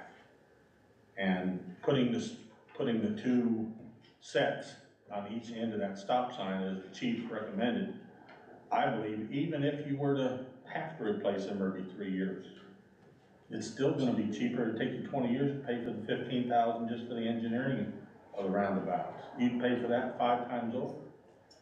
In my opinion, putting those up to see how it would work would be a cost-effective, a very proactive, without shutting down, and I think shutting down the road is just out of the question. I also think the roundabout is out of the question. We can't afford to spend it. Remember now, we're talking two different issues, you're talking Grand Rondo and you're talking Pine Street, Well, okay? I'm also talking about, what we're talking about here is But we're putting not, what's on Grand Rondo up there. right, but, okay, I just wanna make sure that we're clear that everybody knows that we're not looking at shutting any part of Grand Rondo down, this all applies to No, I Pine didn't Street. say that. I said Okay, I just wanna make sure that. Well, okay, I'll reiterate that. Okay, I have no ambition to shut Grand Rondo or Okay. anything. I'm just going along with the chief's recommendation is I don't think we should shut that road down that it's in question, to be more clear. And putting the two up before and after the stop sign there, somebody's got to really want to speed and turn up their car to go through that. I think it will significantly reduce it. And if it doesn't, go to Plan B.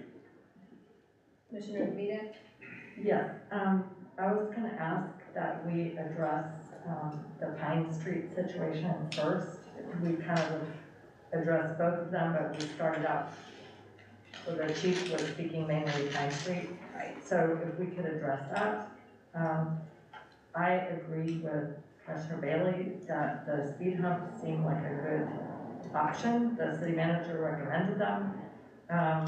A couple of things that I would like to add. I went back and looked at our workshop that we had on October 28th of 2021. Things that were suggested, well, first of all, if we have the speed humps, I'm thinking that we would need to put a fence along the east side of Mr. Miller's property. There's a fence on the west side, because what I'm observing with the existing barriers is when the barriers extend across the road, and I'm talking about Pine Street, and then they extend across the right of way, that keeps the ATVs and the dirt bikes from going around the barricades. I think if we have the speed humps and we don't put some kind of barrier by the side of the road, you're going to have the ATVs and the dirt bikes going around them. And speaking to actually what the problem is, we've never written down what the problem is on Pine Street. As I understand it, the problem is speeding ATVs, speeding dirt bikes, speeding trucks, large trucks. And I think we need to address all of those. So speed humps, great option, certainly for the present. Need to put something up to keep people from going around. Another thing that we could do is we could require trucks. I think we have a no truck sign on Prospect. We could require trucks to go around. That's a possibility. And on October 28th and 21 at that workshop, one of the residents there suggested that we put city limit signs on the south boundary on Pine Street. And I think one of the other commissioners, I think it was Commissioner Burton, suggested that we have city limit signs at all of our non-major road ingresses to the city. And as well, something else that we can do besides putting up the city limit sign, I don't know if there's a speed limit sign there. And we have a new state law that does not allow loud music. So we could actually put the city limit sign, the speed limit sign, and have a sign that says quiet zone sign, you can be stopped for loud music. That would put people on notice. You know, that's the law now. It's a lot quieter around here because the sheriff publicized that they'll stop you for loud music. I think those are all things that we can do. I've had two residents reach out to me. One of them recommended, and I'm just gonna throw this out there, and Jason, you might wanna speak, Chief, you might wanna speak to this as well, is one said possibly make it a one-way, Pine Street a one-way, and of course you would want that one-way to be going south, not north, because that traffic going north is where the problem has been, is people cutting across there. So if you were to make that Pine Street a one-way headed, south, so it would come in from Lemon, you could either do it from Lemon or Orange and make it, a one-way.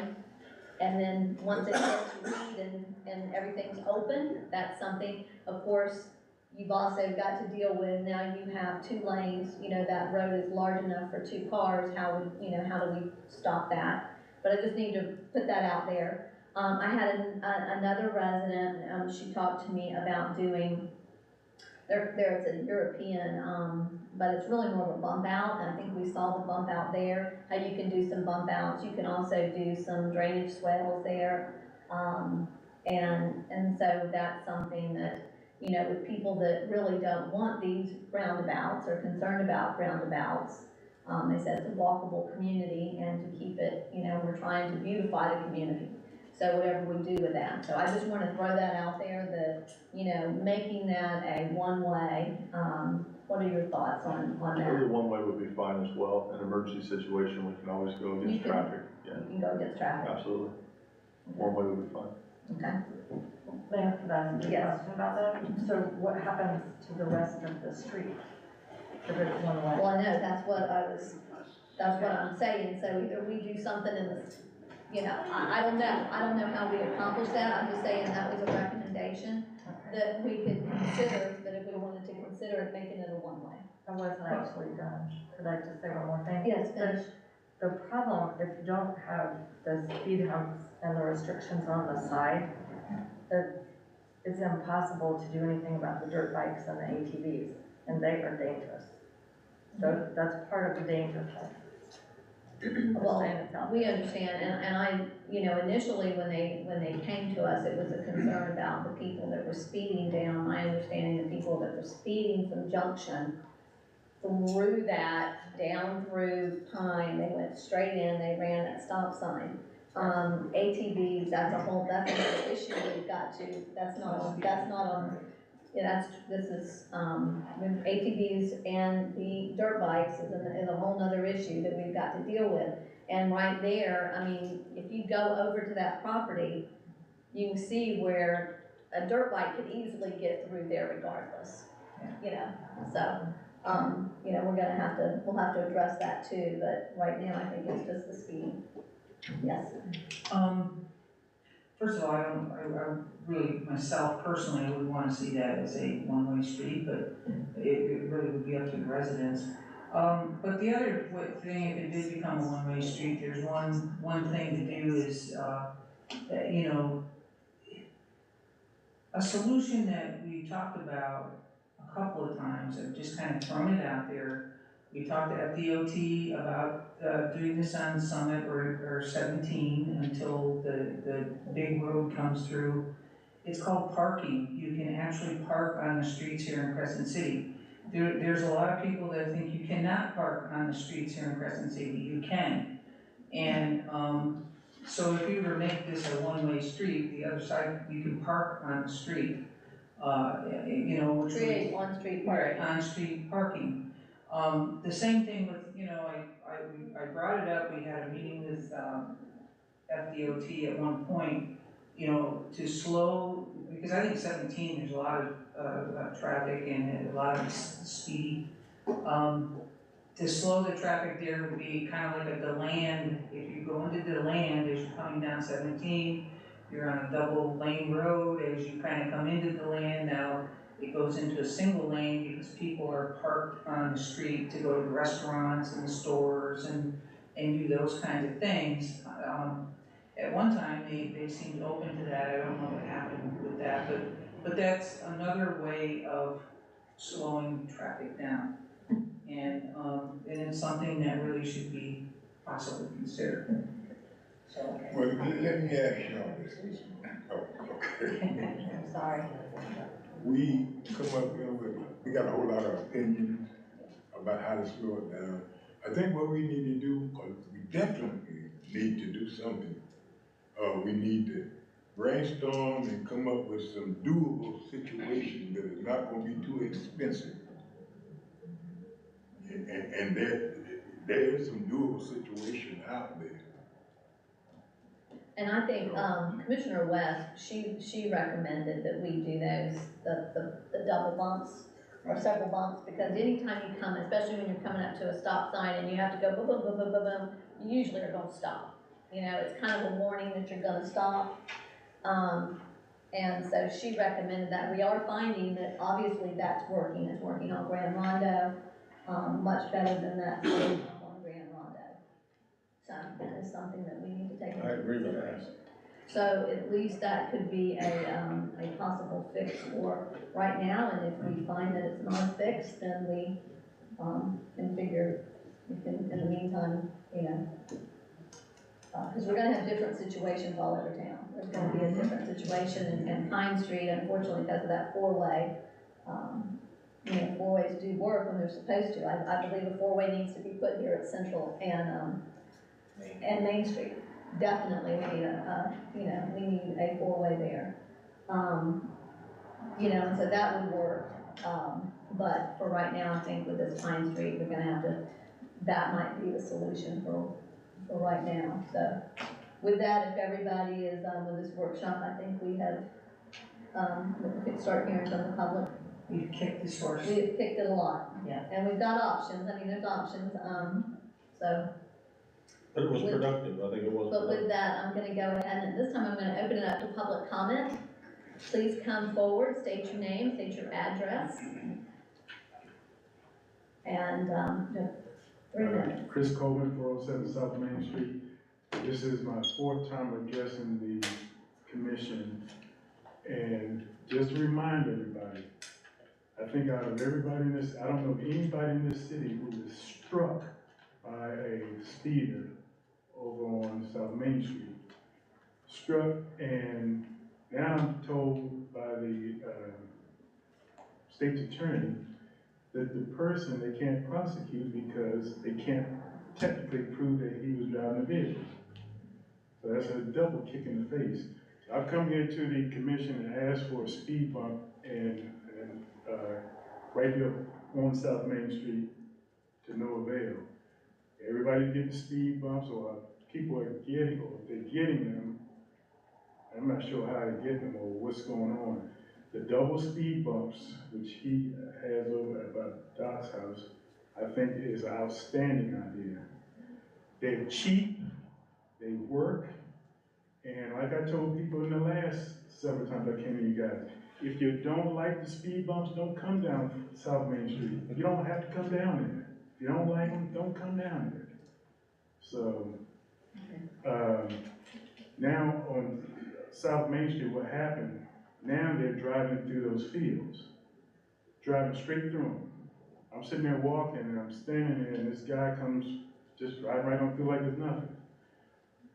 Day before yesterday, 2 kids on motorcycles doing wheelies right in front of my house, just up and down the street, up and down, up and down, up and down. So something has to be done, and I agree that, and the roundabouts they're nice and pretty, but we have to think, can Crescent City afford something like that? I mean, I don't think we're there yet. Good idea, they're nice and pretty. We have to maintain them and all that stuff, but from what I understand, these speed bumps are very cost effective. Yeah, they might last maybe 3 years, that's fine. But they only cost about $1,000. Sign $1,000. I mean, compared to $15,000 just to get a person or a company to come consult you guys about a roundabout. I mean, that's ridiculous. I don't think it's financially responsible at all, but that's just my opinion. But I would like to see a speed bump right there for 400 block of South Main Street. It is very dangerous, and it's funny. Captain Estrie comes and talks to me all the time. We stand out there and talk, and it's so funny, nothing ever happens. As soon as he leaves, here's some kid on a wheelie down the street. It is crazy, so That's, all I got to say. Thank you. Thank you. Thank you. Thank you. Good evening, Veronica Glover, 512 Grand Rondo East. This is, it's getting old. I think that we need to open back up that road, as I spoke before on that. And, a speed bump would be a better solution than closing off that road. They're over there on my street, and my traffic is a whole lot worse than the traffic over there on Pine. Another thing, we need to, everybody's talking about speed bumps. Is this gonna be a speed bump city? Because, I do have, concerns, because I noticed that most of the speed bumps is in the neighborhood that I live in. And so we need to be careful about that as well. And they are good in certain places. But out of all these conversations and everybody's opinion, the only time I heard something about law enforcement is when Kevin just spoke. Where are they? I'm on my front porch a lot of times, and these people are just speeding by. You all wanted the sheriff department here, they're here, and they need to be covering a whole lot better than they are covering. Because some of this can be taken care of if they were in place. They are not always in place. Like you said, you might talk, but I'm sitting on my porch, and I know, and cars, bam, bam, bam, bam, and no law enforcement officer, but they'll come cat and mouse chasing behind each other, and I'm like, where are they going? And then they'll turn around and come back. So I just think that their presence need to be more known. And that may solve some of this. Not all of it, because you're not gonna catch them all. Okay, that's a reality.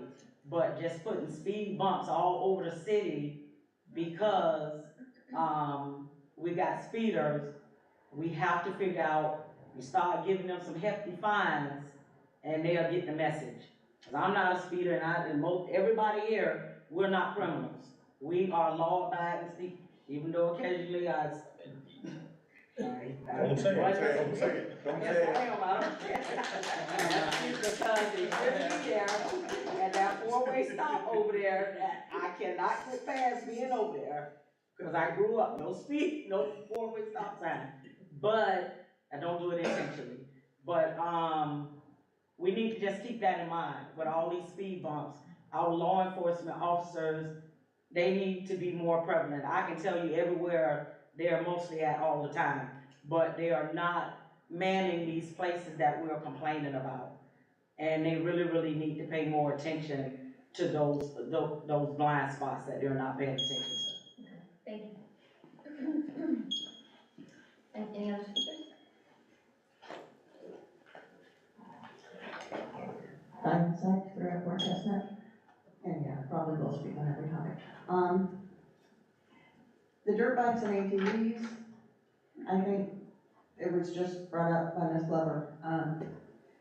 Call the police, call the sheriff. That's, we have a contract with the sheriff. There's supposed to be a sheriff in the city limits 24/7. They should be able to get to any place within the city in a minute and a half, I would think. So if there's dirt bikes and ATVs driving across people's grass, I think the sheriff should be notified. And, that's it. Thank you very much. Do we have any other speakers? Good evening, Michael Frank, 83 Lakeshore Drive. No more traffic calming devices. I do not like them. I should not have to go out of my way because I'm a law-abiding citizen going the speed limit to avoid these big traffic humps, the traffic bumps, whatever the solution you guys think might be it. And that's not it.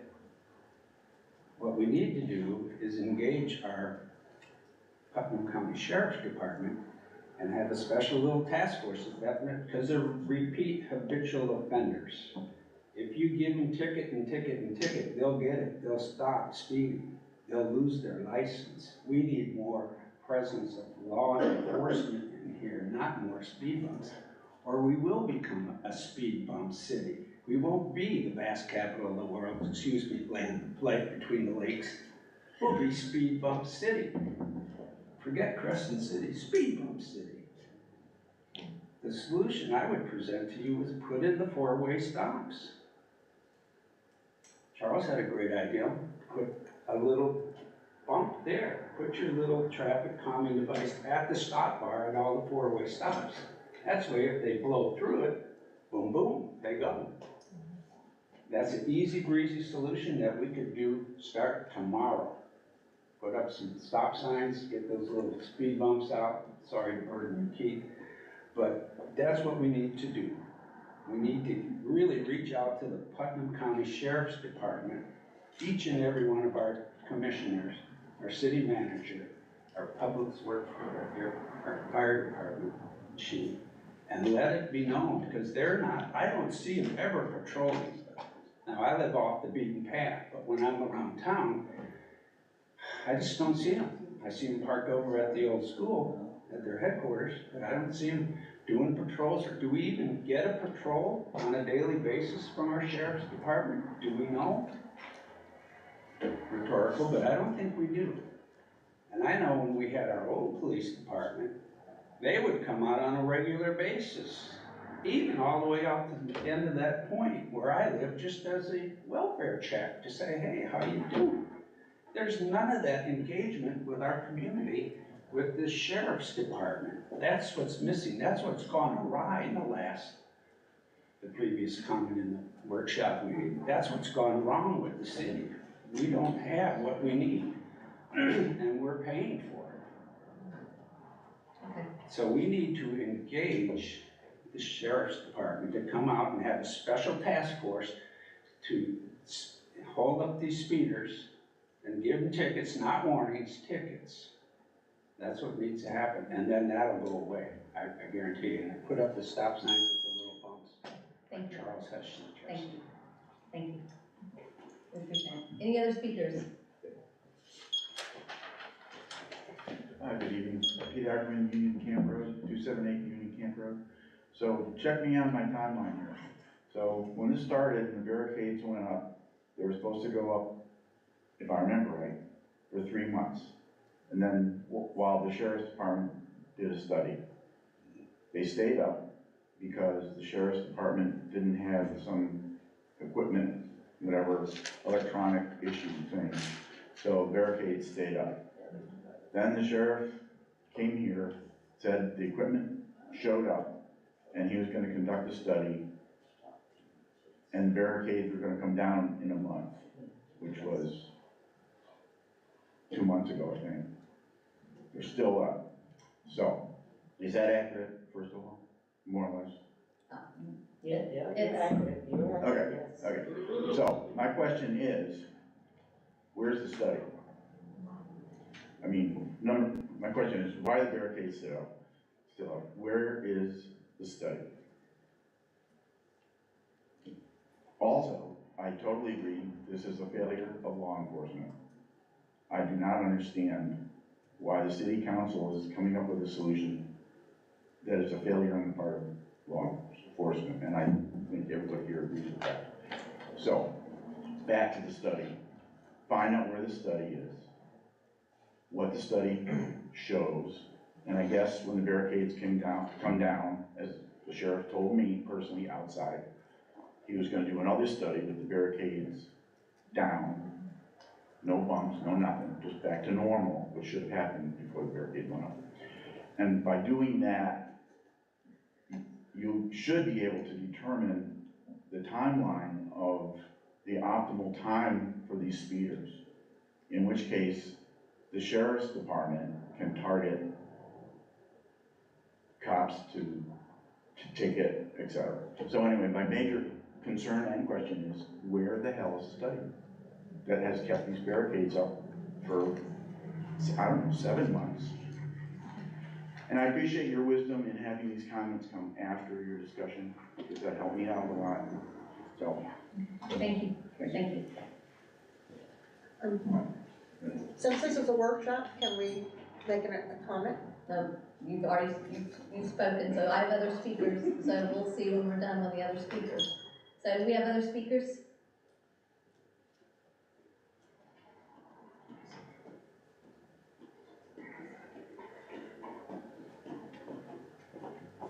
Lisa Dempsey, 330 Pine Street. Before the meeting tonight, I wrote some things down. You said exactly what I wrote. There are law-abiding citizens and there are non-law-abiding citizens, and as far as I know, if you run a stop sign, that's breaking the law, correct? So it does seem like that's the elephant in the room that people don't want to talk about. Is there are people breaking the law, and the people that are law-abiding citizens, whether they be someone else just wanting to drive around a neighborhood or a homeowner, law-abiding citizens, a person that has car insurance and their car registered, they're inconvenienced because something has happened. I don't know. I'm older. Times have changed. But I do believe there's still laws on the books that should be enforced unless somehow or another there's a stand-down order that we don't know about. That they're told not to, don't pull this person over, don't do this, don't do that, whatever, we don't know about that. It doesn't make logical sense, but thank you very much, because this is really, what you said is uniting the community, instead of dividing it. And we all live here, and we all want to have a nice place to live. So, yeah, I guess I'm in agreement with most of what was said.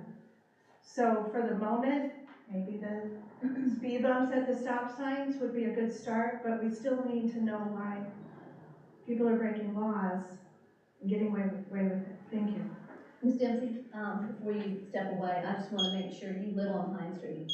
Correct. And I know you were one of the ones that complained about Pine Street and the people that went down Pine Street. If we open that back up, you're okay with that now? That's what I would think if we open it up if with you the speed open it bumps. back up, we're going to need, at least for the interim period, we're going to need some speed bumps at the stop signs.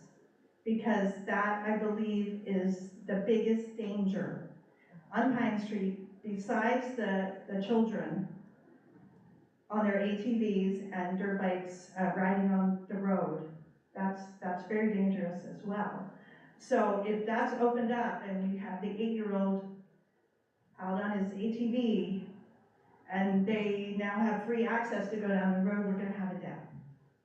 So, I'm just saying, So, well, I'm asking though, are you good if we were to put the speed bumps there at the stop sign, there at Reed and? I think you're gonna, someone was saying, I think, you were looking into how much it would cost, Keith, to, put them at every stop sign? The whole ride down. Because that was the problem, it's a straight path, it's not a turn. So they get to going straight, and they wanna go all the way down to Livin, and it becomes a game. So, I'm just saying, when we started all this, we didn't have children on ATVs. A lot of them got them for Christmas. I believe Ms. DeVito's been on my street and has seen now we have dirt bikes. So I'm just saying the situation's getting a little more volatile. It's not just pedestrians, or somebody backing up out of their driveway. Now we have children and young adults and some adults as well on these vehicles that should not be on our roads. But you're okay though, I mean, that's another issue. Right. I understand, but we have to understand we need to separate these, that's another issue. So we But put I the would, speed bumps there. yeah, if we put the 2 speed bumps at the stop signs as they come in, that will at least jar them into noting that So what I'm hearing from you, are you wanting speed bumps there at Reed and then you're wanting them again at Orange? Is that Correct. what you're saying? Yes. Okay. But, I know it's not only Pine Street, I know there's other problems, and it would be nice if we didn't have to do that, but I am afraid that if it's all opened up with nothing done, we're gonna run into a problem. we have any other speakers?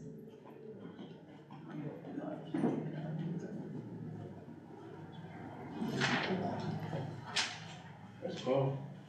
Good evening, I got to, first of all, know if I'm allowed to speak. Yeah, absolutely. Just state your name and address. McKinley Evans Jr., 15400 and Shortcut Road, Crescent City. Yes, sir. The audience, it don't take no rocket scientist for this. The audience has spoke. Speed bumps, law enforcement. But I told Mr. Noble, I called her a week or two ago. I said, what in the world? I thought it was New York City. I've been all around everywhere. All these sirens stuff going on, and then you can't get the officers down in the places that need to be. That's your problem. Speed bumps, officers. Thank you. I'm gonna make this statement that, and this is in talking to mayors across the state, really across the country, speeding is the #1 issue in all communities, And while we are all law-abiding citizens, for the most part, realistically, there have been times when probably some of us have gone a couple of, just inched it up a little bit, so. But speeding is, by all means, the #1 problem, and communities across the country are trying to solve speeding issues. Yes, sir. My name's Don Brown, and I live with my wife Jean at 331 Pine Street. And we spent over 2 years looking for a place to live, moving from Orlando area, and we found Pine Street. Welcome. And first, I would like to thank all of y'all for your public service. We need good people on this board, so thank you. I moved in July, and the barricades were there, so we haven't experienced what some of the people have, but I've heard a lot about it. All I could say is that we really are depending on you to do something to change the dynamics of Pine Street. It's obviously been used as a cut-through to avoid Highway 17, US 17, but eventually they gotta end up on US 17 anyway. So if we can do whatever it takes to put that traffic back on 17 instead of through the residential areas. And also, we have a new eagle in our eagle's nest. And if you start looking at what the wildlife, the US Wildlife Federation says, or wildlife government says about eagles, they have to be protected. And traffic and loud noise and loud music coming down our street is not what is conducive to the eagles. So I just want to thank you for your service, and I want to ask you to just please do whatever it takes to get the traffic off of Pine Street, because it is a residential street, not a thoroughfare. Thank you. Thank you. Yes, sir. Mayor, can I say this now? Sir, do you want to address him, or you just want to? No. Okay, go ahead. I might not say the right thing to some people, but I'm speaking with facts, not just talking. I was a police in this little town myself for years. I worked for the sheriff's office, and I worked for the Crescent City Police Department. And ever since, now we dealing with a whole different generation of people. Ever since, when I was the police, somebody would call the chief is speeding on 308. Well, we got one police car. I'm gonna sit down there by the school, then the commission meeting said they own Lake Street. Mine now, you don't have but one police. And that's all the sheriff's office promised us, one police. So you can't cover the whole town. I keep on hearing our mayor say speeding is a problem all over. Speeding is a problem in Green Coast Spring, the population is way greater than 136 people, 1,536 people we got in Brooklyn County, here in Crescent City. So it's a problem. So let's don't point fingers. Let's don't point fingers. I know we pay for one police officer. paying for one police officer, that what I think that what it is, one police officer, and you cannot, it's impossible to cover this whole town with one police officer and have them in different locations. Now, every now and then, I don't know whether the captain's gonna get on me, but they do invite the highway patrol in. Cause people talking about the traffic on, the main street here. Well, it is. You can be out there in the morning early and in the evening late, and the log trucks come through Crescent City smoking. Yeah. Okay, if an officer there, then they can't be on Pine Street. So you can't cover. Don't look at it that way. You just can't cover the whole town at one time. You got to tag a certain area that you're gonna do, and after a while, Mr. Smarty gonna learn that tag. Cause Facebook gonna tell it. The officer is on Main Street this week. Y'all got another street to get picked up. So, you know, let's don't gut the police department. You know, I'm listening like we're trying to gut the police department, but that's wrong. To me, those fellas is working in this town. Whether some people believe it or not, they're working in this town.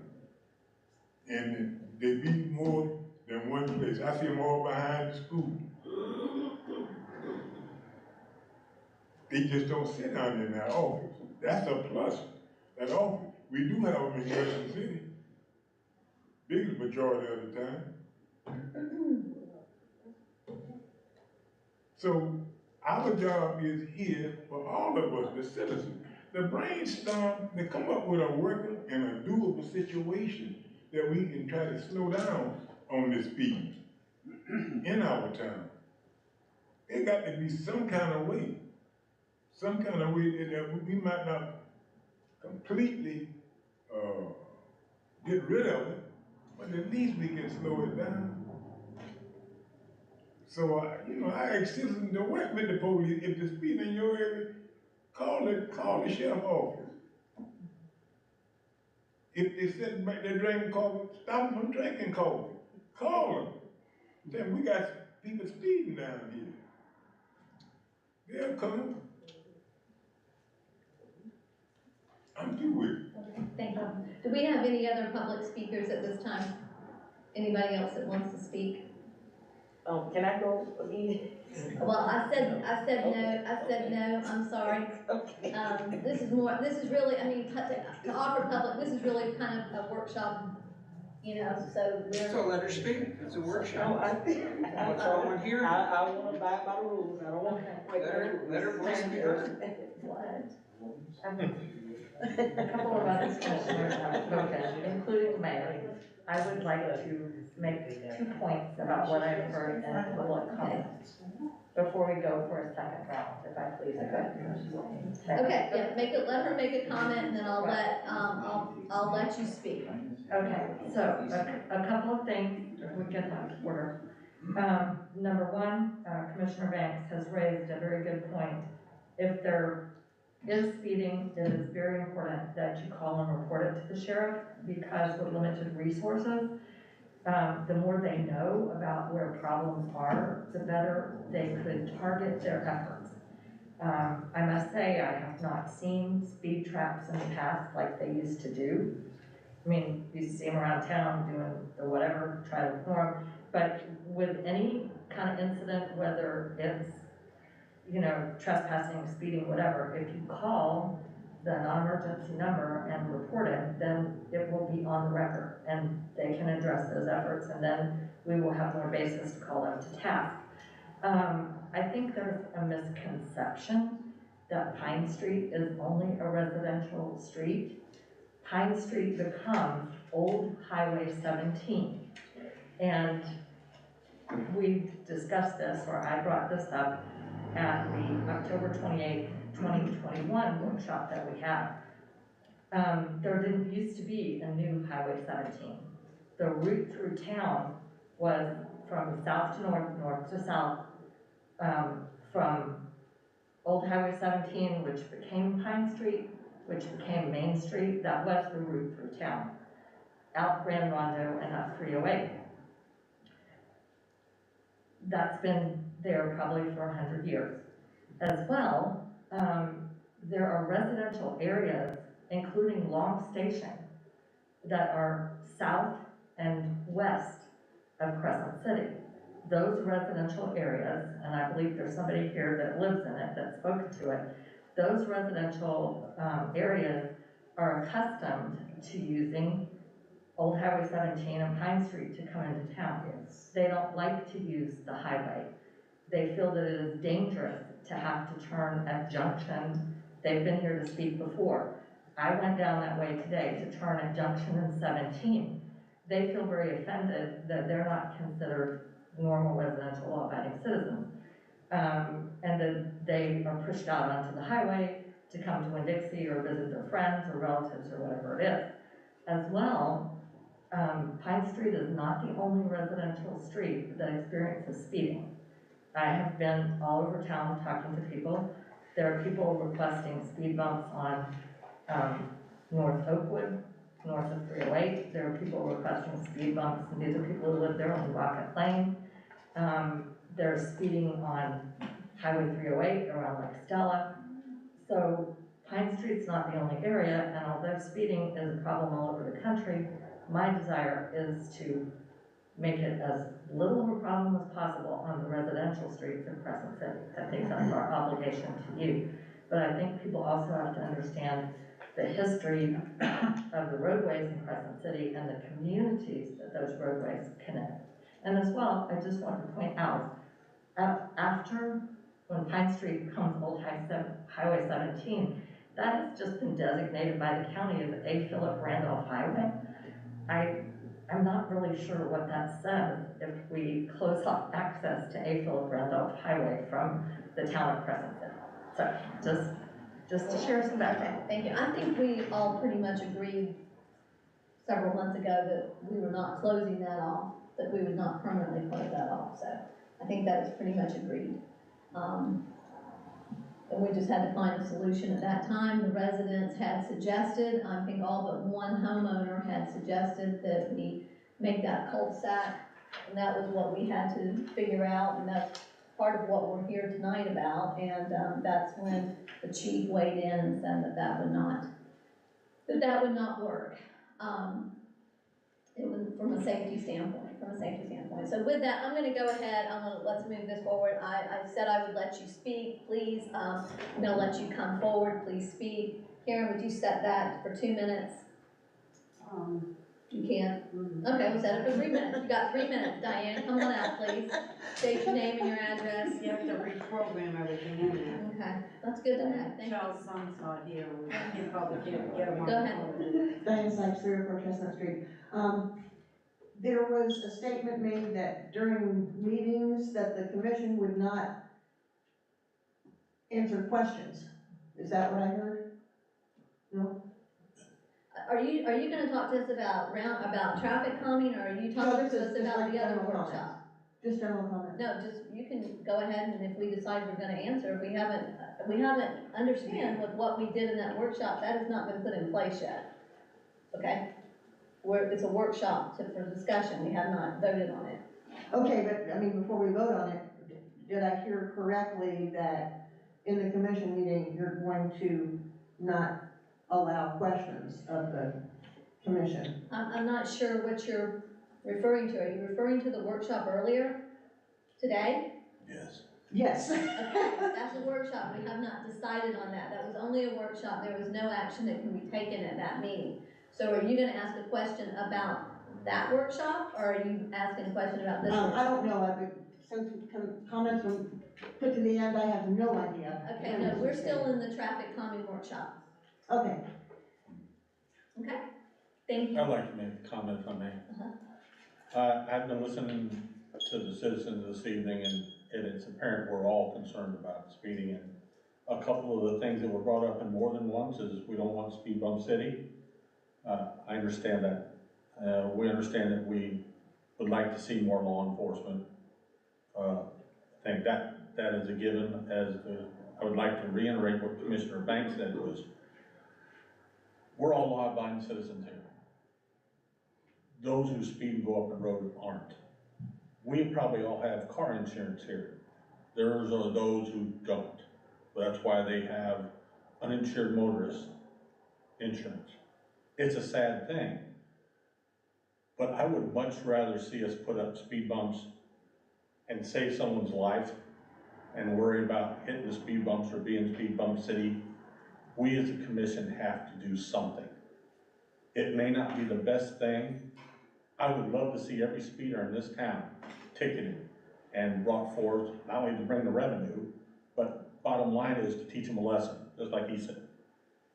That's not a real world. We're not gonna catch all the ticket speeders. I don't care what goes on. In my opinion, we have to fall back on safety to put the speed bumps first, but we're not killing people. I would love to see the police be able to catch these people. I watched up here one day when the captain told me, I've been on that road 15 times and I haven't caught one speeder yet. He said, I've tried. I've done everything I can do to catch him. And just like Commissioner Banks said, they get on the radio, on the TV, on the whatever, and they tell everybody where it's at and they don't do it. You can't stop that. The only thing we can do right now is be proactive against somebody getting hurt rather than reactive after one of these kids get killed in the park. That's what I'm gonna do right now, is try to stop even the people. If there's no cops in this town, I gotta do something to put up barriers and stuff where it slows them down, whether they like it or not. Whether you like it or not. I drive a ton truck every day. I hit Grand Rondo twice a day, every day, at least once, if not 10 times. The last thing I want is my teeth jolted in speed bumps 100 yards from my house. But I'd much rather go through that and do something than to watch a kid get carried out in an ambulance 100 feet from my house. I really think that we have to leave the cop thing alone for a while and worry about getting safety first. Nobody wants to see speeders. And Mr. DeVito's right. Get on that phone and blow it up. Blow it up to the cops. Tell them, I don't care if there's 15 or 20 people, call. They can't do anything unless you call. But know this, that cop is there, even if he's 2 miles away, that car's going 60 miles an hour down your lane. He ain't gonna be there when the cop gets there. Best thing you can do is try to get a license plate, tell them where it is and what time of day they're gonna do it, so they can do something. So let's all get together and be proactive, rather than just worrying about the cops, because there's nothing we can do, really, unless you call. The only thing I can do is put those speed bumps up where we can do something where somebody slows down. I don't care how bad it hurts their car. That's my 2 cents. Okay, thank you. Yes, Commissioner Banks? One more time, and I'm pretty sure every individual in here that been traveling down Union Avenue or on the state road somewhere and somebody, you meet you say, well, what are you blinking at lights for? They warning you the police up there. So that's just what people do. They blink their lights on Union Avenue. I see it. Cause number one, I reported it to the deputy. I said, somebody gonna get killed out here. I said, those kids be out there 4 in the morning, and that was before the county were maintaining the side of the road. The kids had to walk in the road to get to school. Then here comes somebody, the biggest attackment be young people driving these vehicles going to school, and they rip it. Then there goes somebody coming this way, blinking their lights, let them know the cop over there, and the cop be all the way off the road. So it's a challenge. It's a challenge. And we ain't the only one having the problem. Palaka have the problem too. I know the chief over there real good. He had the speeding problem. He got more officers than we got on duty. So it's just a problem. So we need to try to come up with a solution and try to prevent some of it, if possible. There's no point fingers and criticize everybody. I know, Ms. Glover. You want to speak? Oh, go ahead. And then she can speak. No, I've opened the window. When I first was speaking, I wanted to thank you because you put it all in perspective about safety, because safety is first. One thing, people keep making the comment, and Lisa did bring that up, I was thinking, that's what I wanted to say about Highway 17. No, you can't come into the city and never go on that highway, because growing up, that's the only way we came to town, from out there. Everything was done on this side of town. You did not go on the new highway. You can come all up here and not go on that side and enter unless you just going, we were going to school at the red light. But you can come and go to everything you need on this side of town without having to go on that highway. So I'm glad she brought up a valid point about that is old Highway 17. That is how we always came into town. It's hard sometimes getting out on 17 there. I don't like going out there because it's a safety issue. We need a flashing light there. And another thing, we can't dismiss the job. It's everybody's job. The police officers, they have their job too. And I'm not putting them in a hole, but they have to do their job as well as we do. So we can't just dismiss them. They have to do their job. That's right. I'm not just blaming them like that, but everybody play a part. If they're speeding, I need to call, you need to call, but they also, they are not always in place. When we're citizens, and I sit on my front porch on Grand Rondo, on the front, back, and a lot of time, they are not visible for long periods of time. Sirens going on. I don't hear sirens like this in Orlando. When I went to Maryland, bigger cities, we got more sirens going on around here, and I'm like, what the what? And nothing is getting done. That should be reflected in that monthly report. If the police officers running around here like that. So I'm not being mean on the officers, but we all have to do our part, and they gotta do their part. They wanted this contract, then work it. That's it. That's right. Okay, that's, Ms. Dempsey, I'm gonna ask you to come forward. And I really feel that, if you have these concerns, Captain Usher will be here on Thursday, so he'll be able to address those. Lisa Dempsey, 330 Pine Street. I will say that I was at my house and I saw a deputy, a sheriff's deputy, follow someone to their house for speeding. They actually had a bullhorn. I watched this whole incident. The woman pulled into her driveway. He told her she was speeding. She turned around. I couldn't believe the language that came out of her mouth. I'm not going to repeat it here. It was quite a show. It might have been cops or something. But he backed down. He said, "Have a nice day, ma'am," and he got back in his car and left. My husband was there as well, so it wasn't just me. We were watching it through the yard in Oak Street. So there is something going on where many times they are backing down for whatever reason. So I do agree that we need to take care of our citizens ourselves, and putting the speed bumps at the stop signs is probably our best bet. Okay. Okay, thank you. Thank you. With that, I'm gonna go ahead and close public comment. I think everybody's had an opportunity to speak. Commissioners, do we have anything else on this? Otherwise, I'm gonna close this workshop out and we're gonna take a break and come back for reconvene our former workshop. Does anybody else have anything else to say? Yes, Commissioner DeVito. Yes, I just wanted to say, we've talked a lot about safety. We're all concerned about our safety. I think we need to step up our response and finding solutions, because all of this and more was talked about. There are even other locations that were talked about 14 months ago on October 28th, 2021. And we had the solution then, and for some reason we didn't implement it. So I just think we need to be mindful. We've got to just be a little more efficient at getting to our safety solutions. So thank you, and thanks to everybody for coming. Okay. Anybody else? So Mayor, what I'm getting from this is, we have this on the agenda for Thursday as a business item for the decision. So I'm going to bring you a recommendation based on this comment to take action. Listen, Immediate action. Actually, we did, I think it was in the city manager's recommendation, he had two issues. He had Pine Street and then he had the hard stop, at Grand Rondo and 308. Do we want him to bring his recommendation? I think right now it's Pine, are you okay with Pine Street? Are you ready to do that on for Grand Rondo? I don't know how we fund the new curb on Grand Rondo. That's kind of the issue, that these speed bumps are, a little more affordable.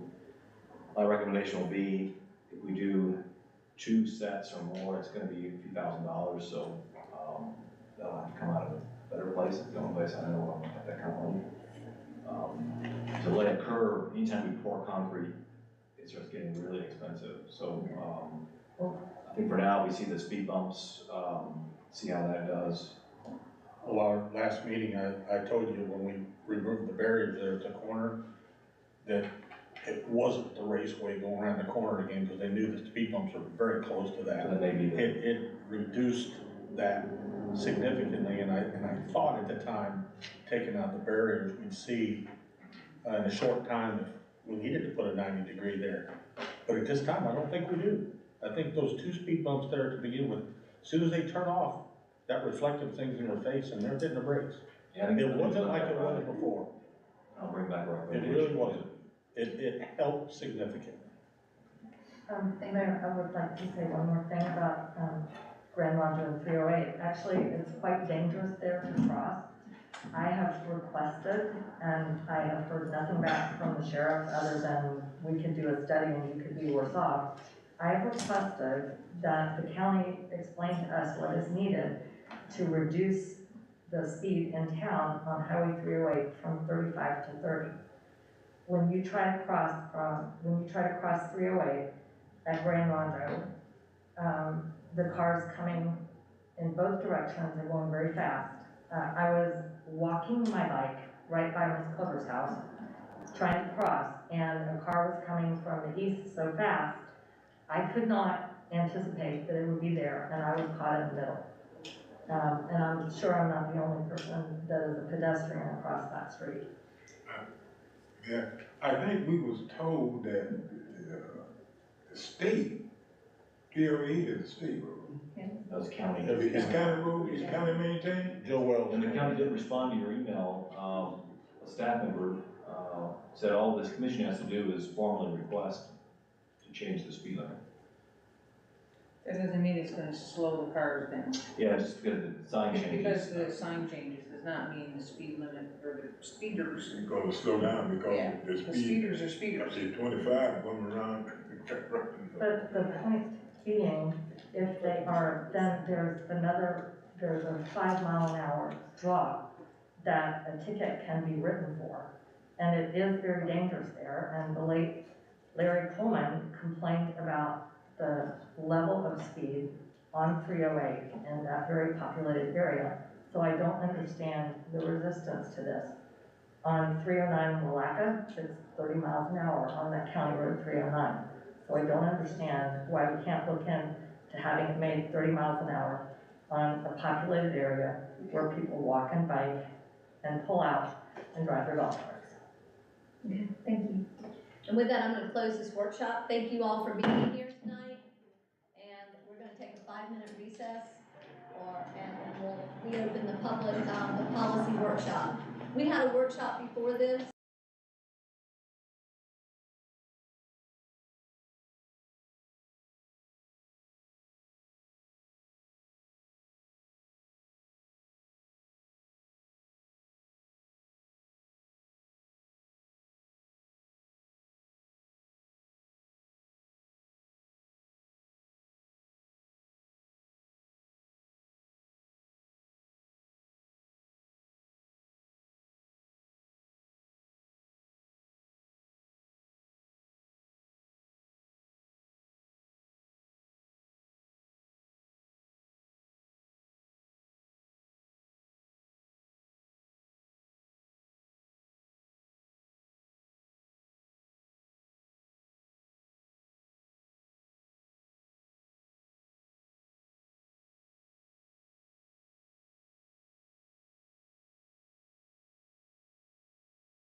We're on business items, is that what we're left on? Okay, business items. For each business item, the matter will be introduced by the city manager, and a staff recommendation, if appropriate, will be provided. The petitioner who requested that the item be placed on the agenda, whether a member of the audience or a member of the commission, will be given an opportunity to address the commission on the contents of the item. City commission members will be given an opportunity to provide brief comments on the item at the discretion of the presiding officer. Members of the audience will be given an opportunity to comment on the business item. All persons wishing to address the city commission shall do so from the podium. Speakers must identify themselves by stating their name and address for the record. Persons addressing the city commission on business items will be limited to one opportunity to speak to the commission on each item, and their comments will be subject to a time limit of up to 3 minutes at the discretion of the presiding officer. Following the receipt of comments from persons in the audience, the city commission will introduce a motion and undertake its discussion and vote on the business item. That's pretty straightforward, Robert's rules, I think. Yeah. I don't see anything with that. I do just brief comments So do on we the have, item. no discussion? Commissioner Burton started. Well, the city commission members will be given an opportunity to provide brief comments on the item at the discretion of the presiding officer, and then we go down to E, where we can all kind of start discussing it for real. Brief comments, what do you consider brief as the presiding officer? What's brief? I think it needs to, I think it needs to have a minute. You got so many minutes to talk briefly.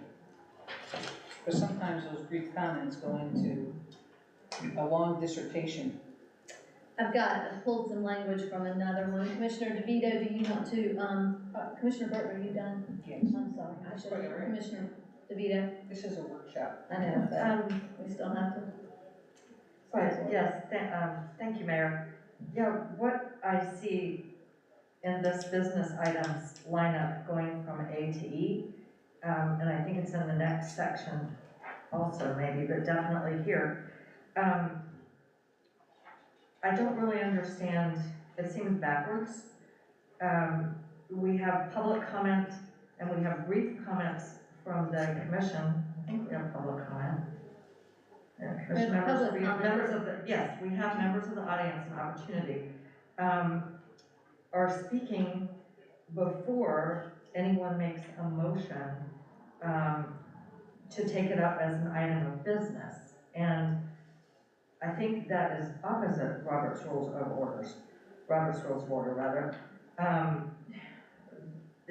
think the way we handle things now in a more logical way that avoids wasting time is that someone makes a motion in a second to take it up, and then you have commission comments, and then you have the members of the public speak before we vote.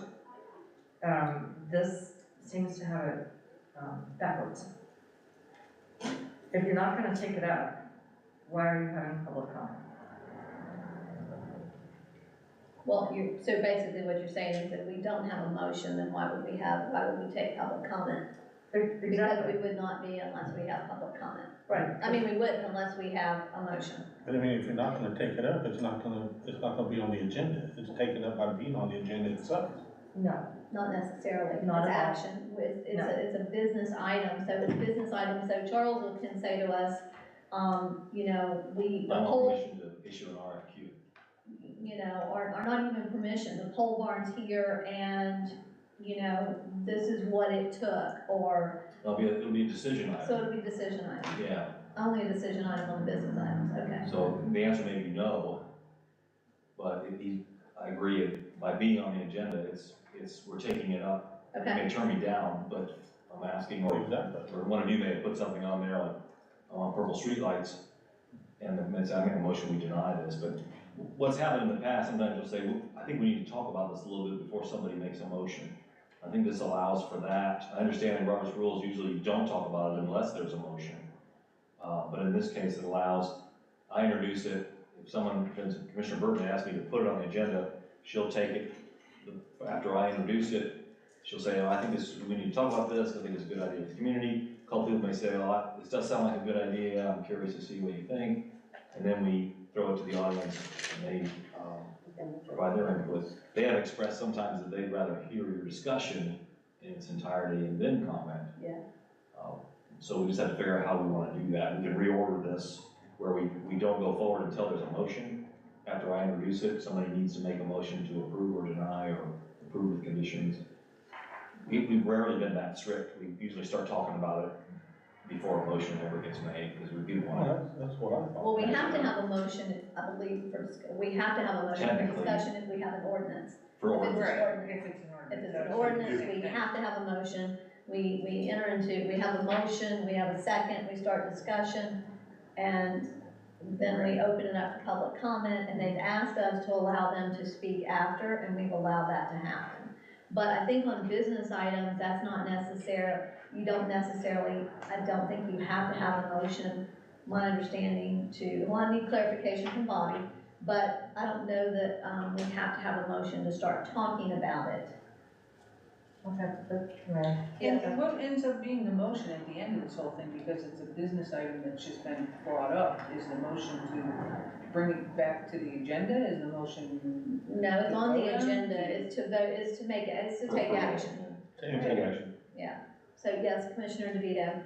Right, so as a matter of efficiency, really, if you're not going to, if you have no desire of the commission to take the item up for action, I'm not sure why you would be having public comment on the item.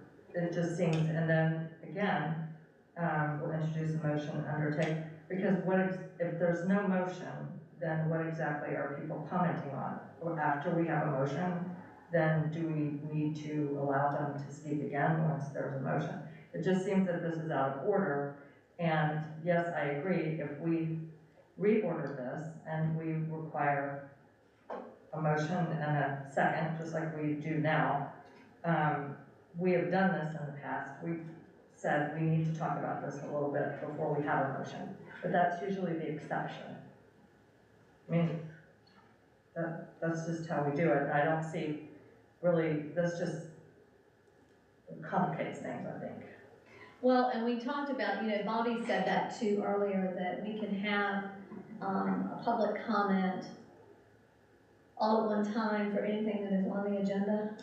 I guess you would have, but because otherwise you're gonna have with each business item, if you have 10 business items, we're gonna have public comment for 10 business items. And people, Yeah. and they do want to hear kind of the way it's going, Yeah. you all to make a comment. If you're looking like denial, and they think it's a great idea, they're gonna wanna come back and, Yes. I didn't realize you were gonna turn this down, I thought it was, so that, I think having the comment with the item is important. Well, Mayor, I'm Yes. not really sure I understand Bobby's, I don't really understand what he's talking about, given all the other information we have about people being able to comment before we take action on an item. I don't understand how we can just, Bobby's gonna have to explain this a little bit more. If the state law requires people to have a reasonable opportunity to be heard, and we give them 3 minutes and there's 10 business items and they don't even know what the item is really about, I need some clarification. Well, I think honestly, and when you look at other communities, Yes. and I'm not being, please don't take this out of context, anybody. They're lucky we let them speak as often as we let them speak. Because oftentimes in many communities, you get to speak, they have a public comment opening, and then when you have your ordinance, they have the opportunity to speak then, and that's it.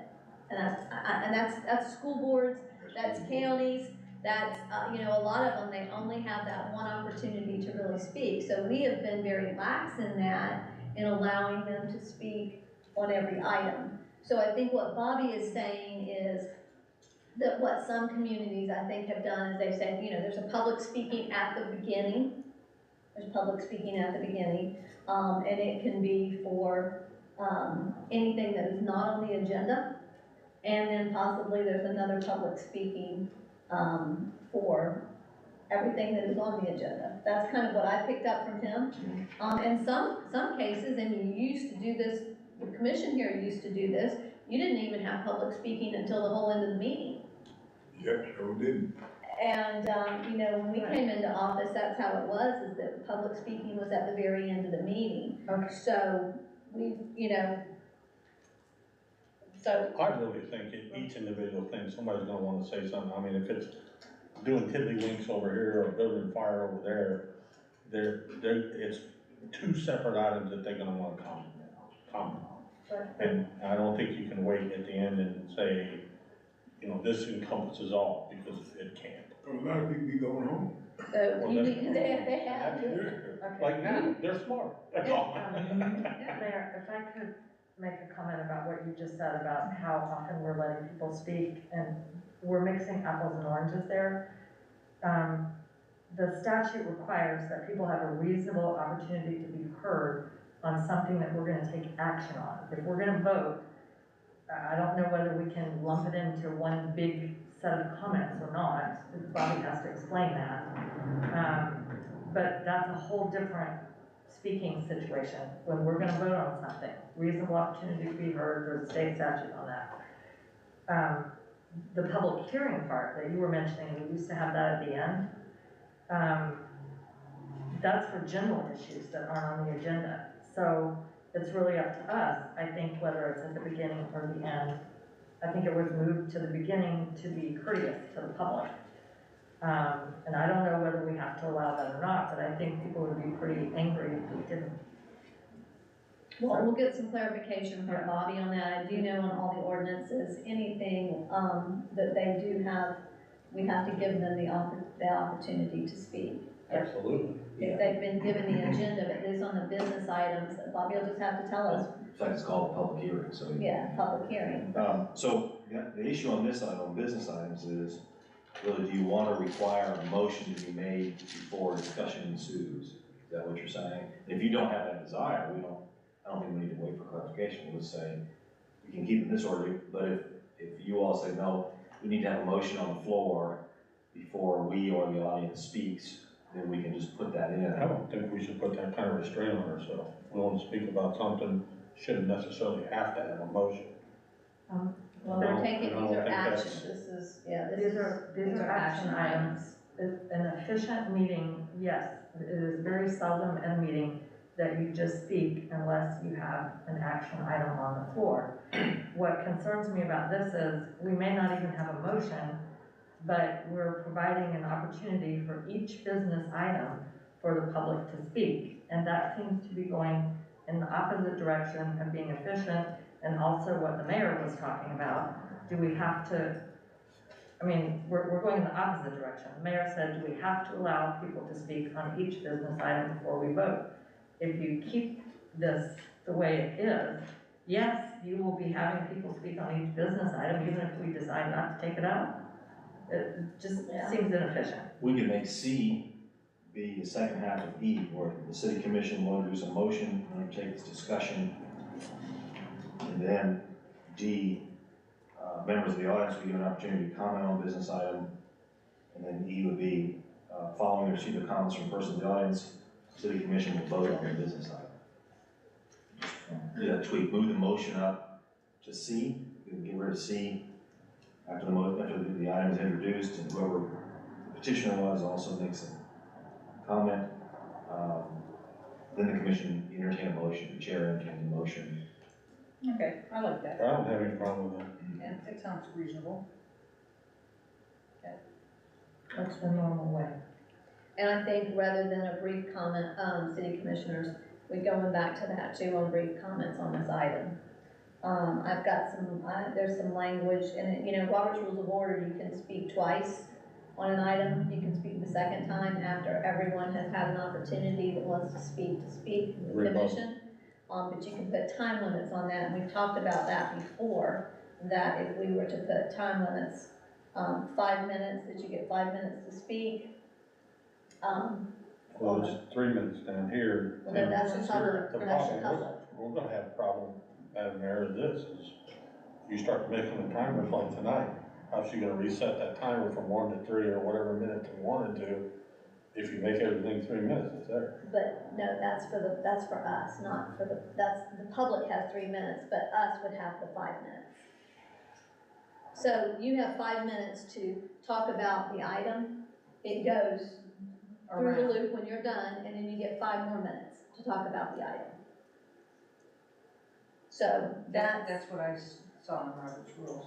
there And then that way, So we wanna make a time limit of 5 for the commissioners to do their brief comment. so, yes.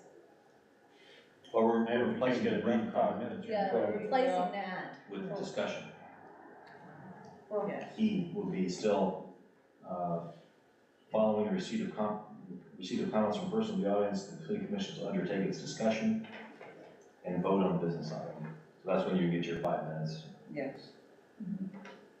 I did find some language from one community, and it says obtaining the floor. Every commissioner desiring to speak shall address the chair, and upon recognition by the mayor, shall confine himself or herself to the question under debate.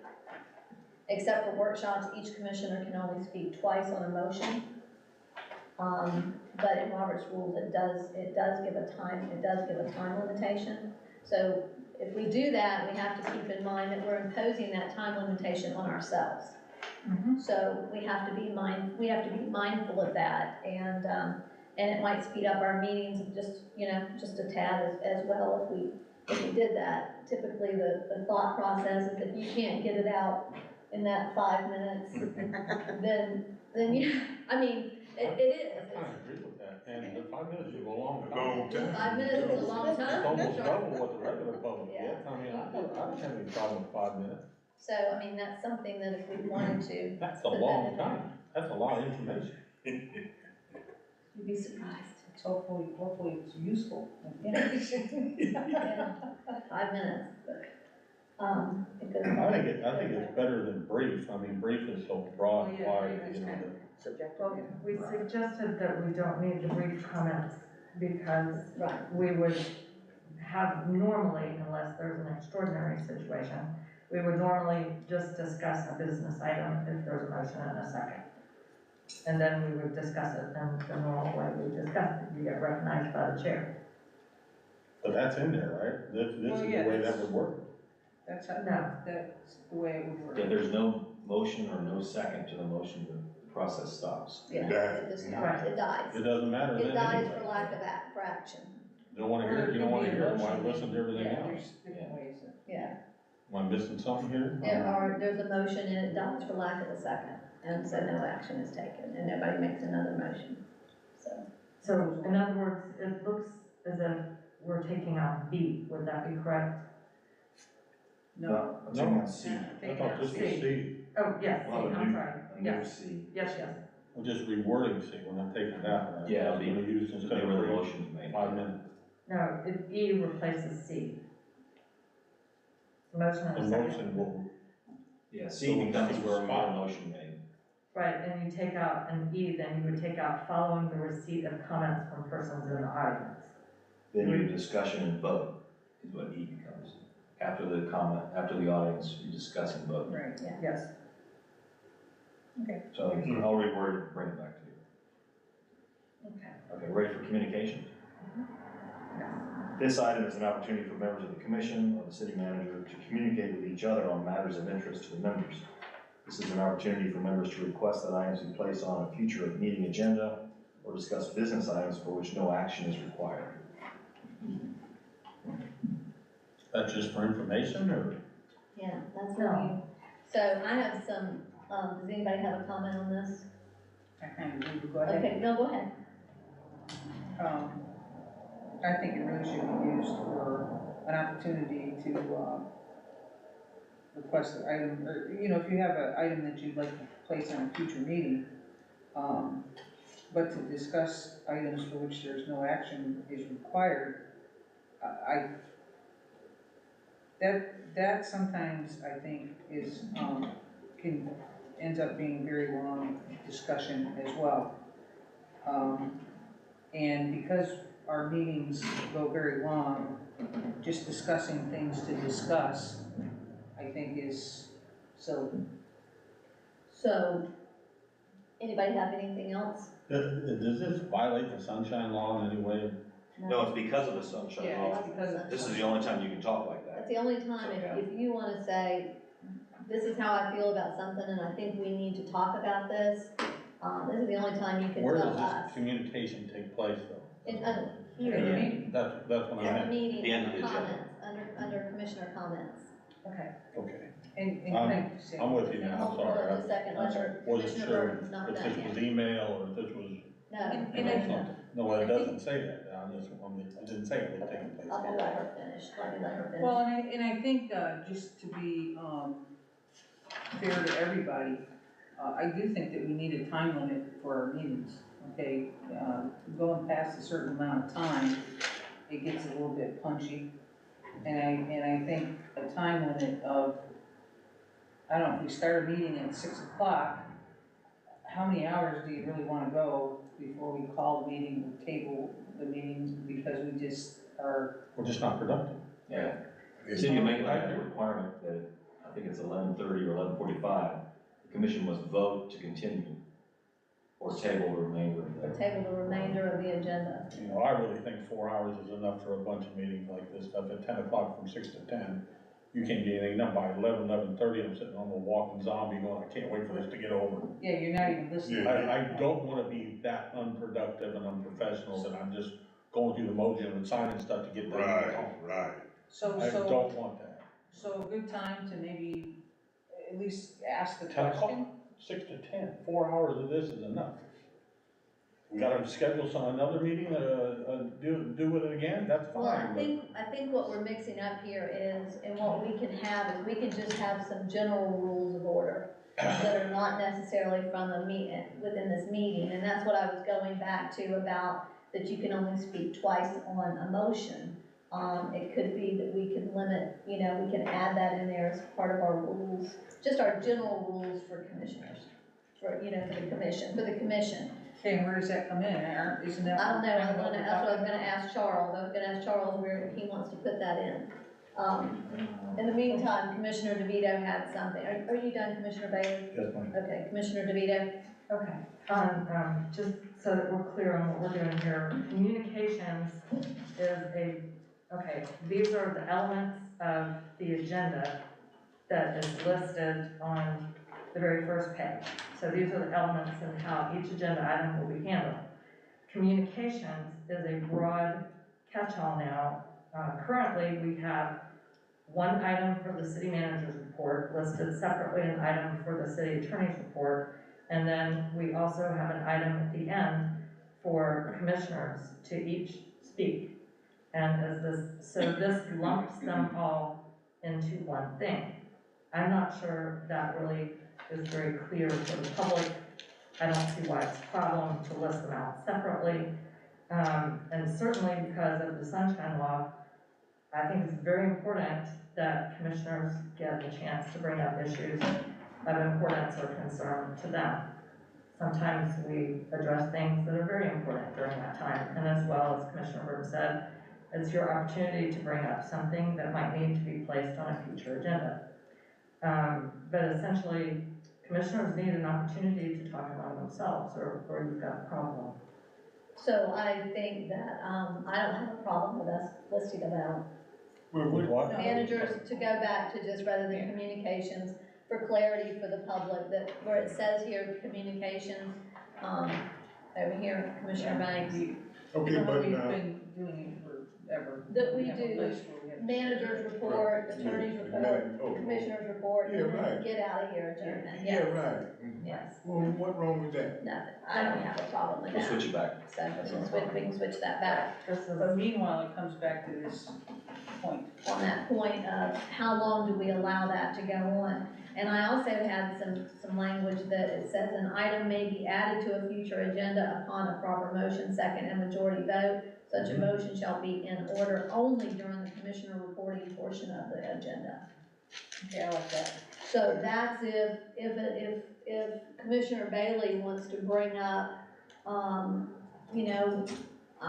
wanna make a motion that we put this on the next agenda, and he doesn't get a second, then it dies and it doesn't get agenda. If he does and he can, and the commission supports that, then it will be put on the next agenda. Okay. I'm sorry, That I makes don't sense. follow this.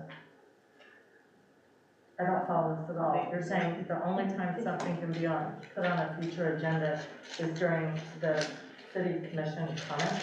No, during that, a future agenda, to put it, for one of us to put something from our comments on that, it needs a proper motion, second majority vote.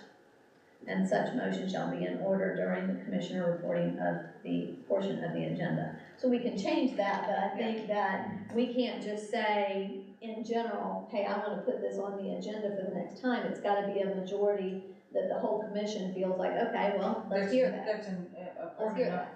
issue to put on It's the an agenda. important issue. Yeah, it's an So in important other issue. words, yes, we're supposed to do everything by a vote.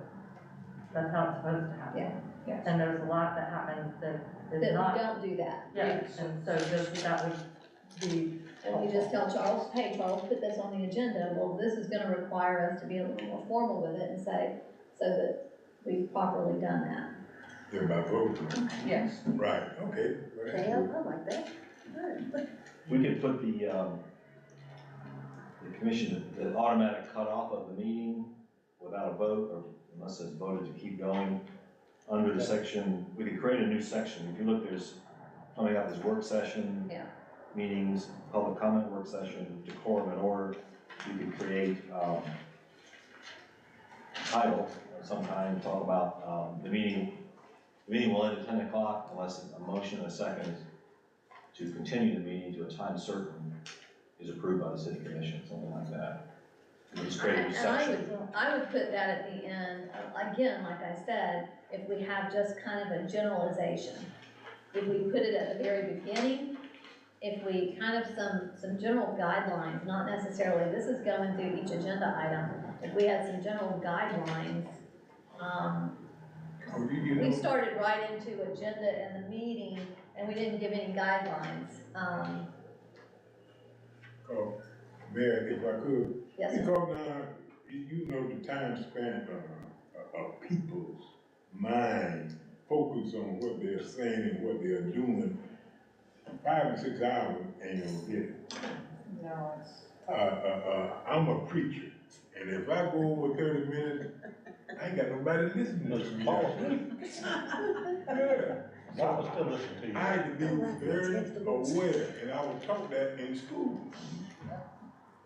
Well, there's a thing called attention span. Yeah, It's so long. Yeah, and I was taught that, and that's the same way here. Now look at this. Well, everybody gets up and leaves before we even get to that. That's the problem with us getting to our commission. By the time you able to talk about something that is of concern to you, the only people listening are us, because everybody else has gone home. Or they're watching it at home, And if the and they're news, jobbies. and if They're the happy news fans. reporter was here Yeah. to record it, the people would be saying, well, when did they say that? When we said it, but the building was empty, the seats is empty like they is now. So we have to be wise and be aware. Yes. I agree. Yeah. I don't think we ought to make it a marathon until whoever's left is still asleep in the chair, you know. Right. Gotta wake them up, take them home, you know, I don't think that's smart. Mayor, I could insert that on the first page of Exhibit A, under regular meetings. I could put a line in there that the meeting shall conclude at 10 p.m.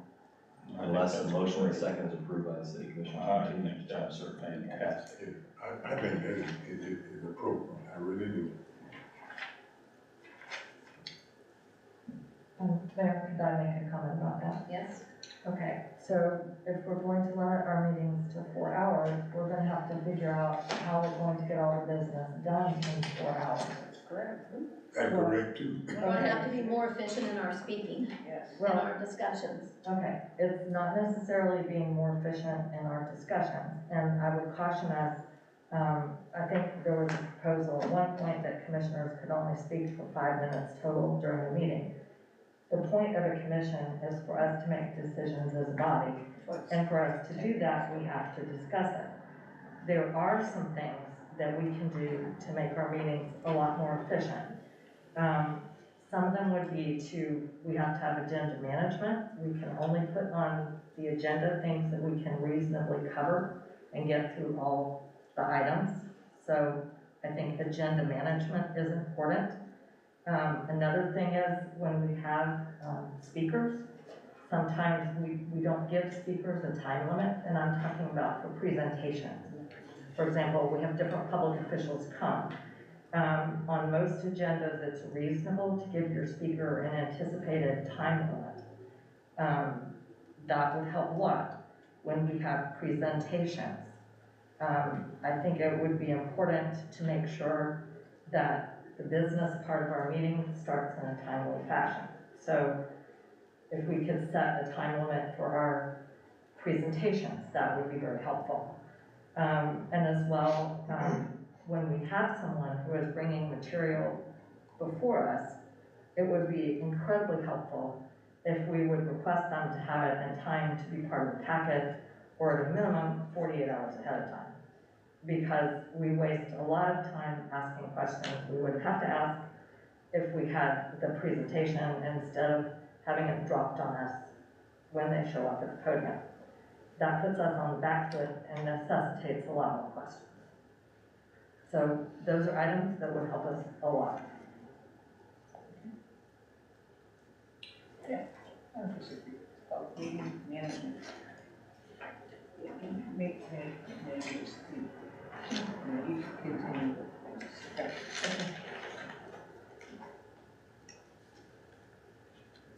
Okay. Should we go on? Ready to go? Work session meetings. The city manager or the mayor may call a work session meeting of the city commission. The purpose of the work session meeting is to discuss items of particular interest to the commission or to discuss items for the full commission which have been requested by individual members. Work session meetings will be held in order to allow the commission member discussion in an open meeting.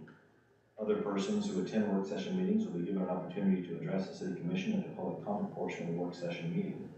The agenda for all work session meetings of the city commission shall be prepared by the city manager.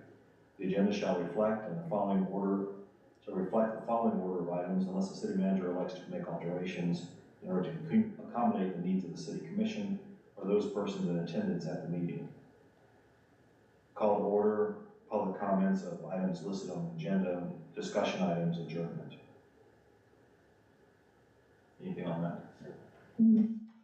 That's kind of the way we operate currently. Well, actually, not really. How's that? So this says the city manager may call a work session meeting of the commission. Our charter provides that either the mayor, if it's not a regular meeting, that the mayor or 3 commissioners call the meeting. I think it also says the city manager can call I think you're talking, that's a special meeting can be called. Special meeting, I can call the meeting, or 3 commissioners can call the meeting. I think he's talking about, you're talking about a workshop like what we're sitting in right now, right? Yeah, that's it. I can call a workshop. No, so I don't think so. So the way we set our meetings to assure that everyone can come is that the commission approves the meeting. And we find the date that's convenient to everyone so that we have a quorum and that the commissioners can control their own schedule, can show up. I don't remember the city manager in Crescent City being able to email us all and tell us to show up for a meeting. That's not how we do it. For a workshop? Correct? We set workshops in the meeting. We say, well, then if you have a problem with that, then we'll just do it with the commission. Right. The mayor or the commission, and I can call a workshop, or by 3 votes, we can do it that way. Charles, how are you with that? I'm fine with that. Fine with I'm that? trying to find the charter. I was surprised when I saw the charter. I know you've made that statement before that I can't call meetings. Yeah, Okay, I guess my point is, we have workshops. It seems courteous and reasonable. I'm sure the city manager has always been able to suggest a workshop to us, but we're the ones that set the meetings. So I don't see why this can't read that the city commission may schedule, or the city commission or the mayor can schedule workshop meetings of the city commission. That's how our city works. Yeah, Mayor? Yes, sir. But you know, I don't think the city manager is gonna, call a meeting unless he consults, the mayor about it. I don't think, he can jump up and schedule a meeting because number one, he don't know whether who all gonna be in attendance. So he tried to find out who all gonna is able to be here on such a date before he scheduled a meeting, because if he schedule a meeting and over half of the commission is out of town, can't have a meeting. It won't be complete. Right, you have to have a quorum. Yeah. Right, so my point being, I don't see anything wrong with the way we do it now. We talk in the commission about, do we need to have a workshop for this? And what dates are convenient, and that seems to be a very reasonable way to do it. Yeah, I agree with you on that. Yeah. Okay, so I'm saying, I don't think we need to make such a drastic change. We should just say, for work session meetings, and we call them workshops, I would change it to workshops, because that's what people are used to hearing. It says the commission may schedule workshop meetings of the city commission, period, end of story. The reason I said this because, okay, something could come up where our city manager can't be here. Things happen in life. Yeah. Things could come up where you might not be able to hear. Things could come up with somebody else might not be able to be here. So it is good to me personally, to route these things to the city manager so he can call, or use the mayor, so they can call and find out if they're gonna have enough to be here. Because I think we don't want to discuss business without all the commissioners being here. We try to make sure almost every commissioner be here. Right, and that's why we usually set our meetings in a meeting, and we all sit here and get out our calendar. So what I'm saying is, the way you do it now is, the first sentence would say, the commission may schedule workshop meetings of the city commission. That's just saying, this is introducing the topic of workshop meetings, and then it gives Okay, the rules for we've spent a lot of time on this, I think everybody's in agreement. Okay, well, I don't know, Just nobody said it. We're just basically saying, like we have done in the past, that the commission, that we'll set our workshops. Yeah. Okay, Okay? done, sounds good to me. Again, okay, so, Charles, are you okay with that? Yeah, so it's the city commission may call a work session or shall call a work session? That's kind of something. And we're gonna call them workshops, we're changing it to shops so that there's no confusion from the general public. Well, it's permissive, so I think it should be may. Well, you just said that they should be the only ones that can call it. Right. So it's either may or shall.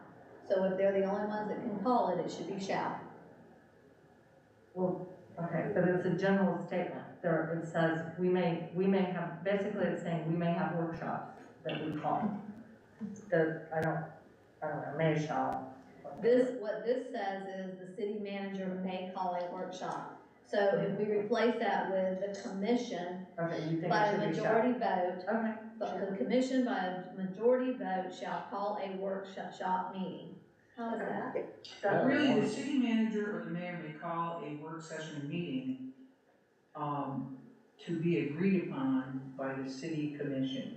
You understand what I'm saying? Yeah. I mean, because we're gonna have to agree to whether we can have the meeting or not, so it doesn't really quite Well, say that. that's why I say, that's why what she's saying, I'm okay with taking city manager and mayor out, Yeah. because we're gonna have to do it anyway in agreement with everybody, so That'll I'm be fine fine. with that, I'm Yeah, fine I'm fine with with that. that. Are you That'll fine with work. that, Commissioner DeVito? Yeah.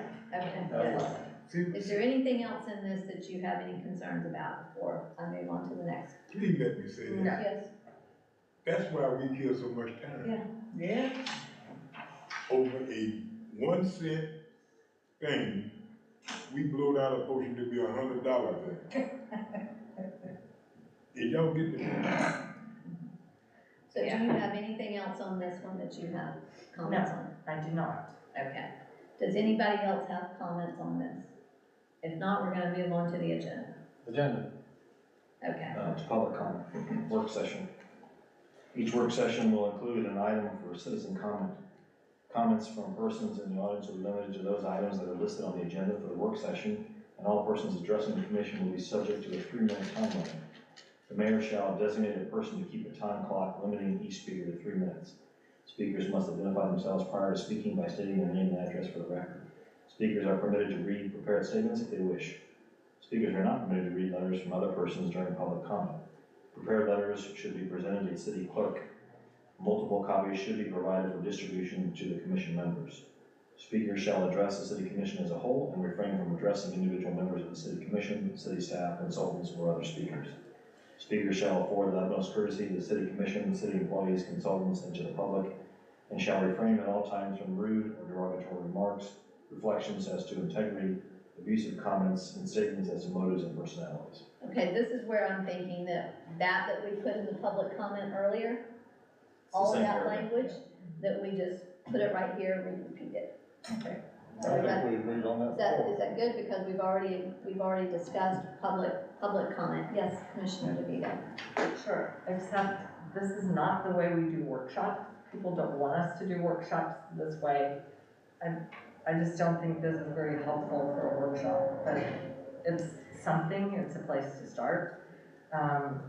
What do you mean? We allow public comment in workshops. Often, some of these communities, they didn't even allow public comment in workshops. It was just for us, Exactly what we did tonight? the 5 of us. I mean, is this not Yes. Yes. exactly what we So did the tonight? 5 of us, I mean, oftentimes, some of the communities, they wouldn't even let public comment because it was just a workshop with us. Okay. But we allow public comment, so how are you saying this is? Okay, I'm just sharing because this is a workshop. Yeah. We've handled workshops many different ways.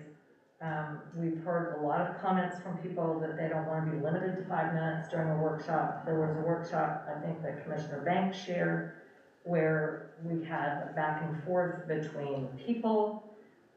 Didn't we have a workshop with the That's the concern? one where they, yes, When when I was gone, and you held it. And we, there was an ordinance on parking of VRVs. That was handled a very different way. Members of the audience talked to each other. I think somehow we need more flexibility for workshops. I mean, this is a format, this is what we did tonight. We don't always do it that way. Well, for example, didn't we have a workshop on the New Moon Lodge with the members of the concerned citizens? Yeah. We had a round table. That was Right, round table. so somehow I think we need, maybe this should be the basic design, and we should have the ability to reformat And it. I think we always can do that. Okay, I don't think that this is, I think by a majority vote, we can change something if we want to, or, I mean, based on the issue, based on the circumstances. Right, but just, this is a workshop, this is the time to bring it up. I just want to share, we don't always do workshops this way, and we have a reason. Okay, we've been in a workshop, we've been in 2 workshops now since 4 o'clock, 4.5 hours. I'm well aware. Okay, so if we have the room filled with people in a workshop, okay, and then they all start discussing amongst themselves, we could be here for a long time. We still have to, regardless of it being a workshop, and Commissioner Banks maybe, you still have to have order. You still have to have order. You have to have, and it depends upon the workshop. Right. And that's what I said, if we're gonna set it up differently, if we're gonna set it up in a round table like we did with them, on the lodge, that was a specific group that we wanted to sit with and talk to. It was more like a round table type workshop. That's what it is. But this workshop here is something that we're kind of going through, and we're setting our rules. Yes, I understand that. I've read this, I brought it forward. I think it's just something to consider. We do not always handle workshops like this. If we want to put this in our rules, that's fine. I think we need to clarify with Bobby that we have the ability to deviate from the resolution if we adopt it. Okay. I I think the next section, the says that the mayor or other presiding officers shall preserve the quorum and order at city commission meetings and shall decide all questions of order. I think it gives, you know, Harry, when he had his meeting, he did it his way. Michelle can do it her way, or whoever is in charge of the meeting, I mean, can kind of set, how things go. Well, that may not be good for you. I know you like everything in very much order, but sometimes it depends upon the meeting. It depends upon the workshop. Okay, Mayor, if I may, the next section, decorum and order, is not talking about how we handle, the discussion and the debate. This is an entirely different subject, and it does not give the presiding officer the ability to change the rules that we adopt. Okay, It's a different I section. didn't hear her say that, but, She did. okay, well, so are we still on public, are you still on the public workshop? No. Okay, so we're now on the quorum and order. So, Charles, you wanna talk about Decorum and order. The mayor and other presiding officer or other presiding officer shall preserve decorum and order at city commission meetings and shall decide all questions of order. During commission meetings, commission members shall preserve order and decorum and shall neither by conversation or otherwise delay or interrupt the proceedings, nor refuse to obey the orders of the presiding officer. Every member of the commission wishing to speak shall address the chair, and upon recognition by the presiding officer shall be permitted to speak. Members of the commission shall afford the utmost courtesy to each other, to city employees, to consultants, and to the public, and shall refrain at all times from rude and derogatory remarks, reflections as to integrity, use of comments, and statements as to motives and personalities. Commission members shall confine their questions and remarks to the particular matter before the commission. Persons attending commission meetings shall also observe the same rules of propriety, decorum, and good conduct applicable to members of the city commission. All remarks and questions from members of the audience shall be addressed to the city commission as a whole, not to any individual member thereof.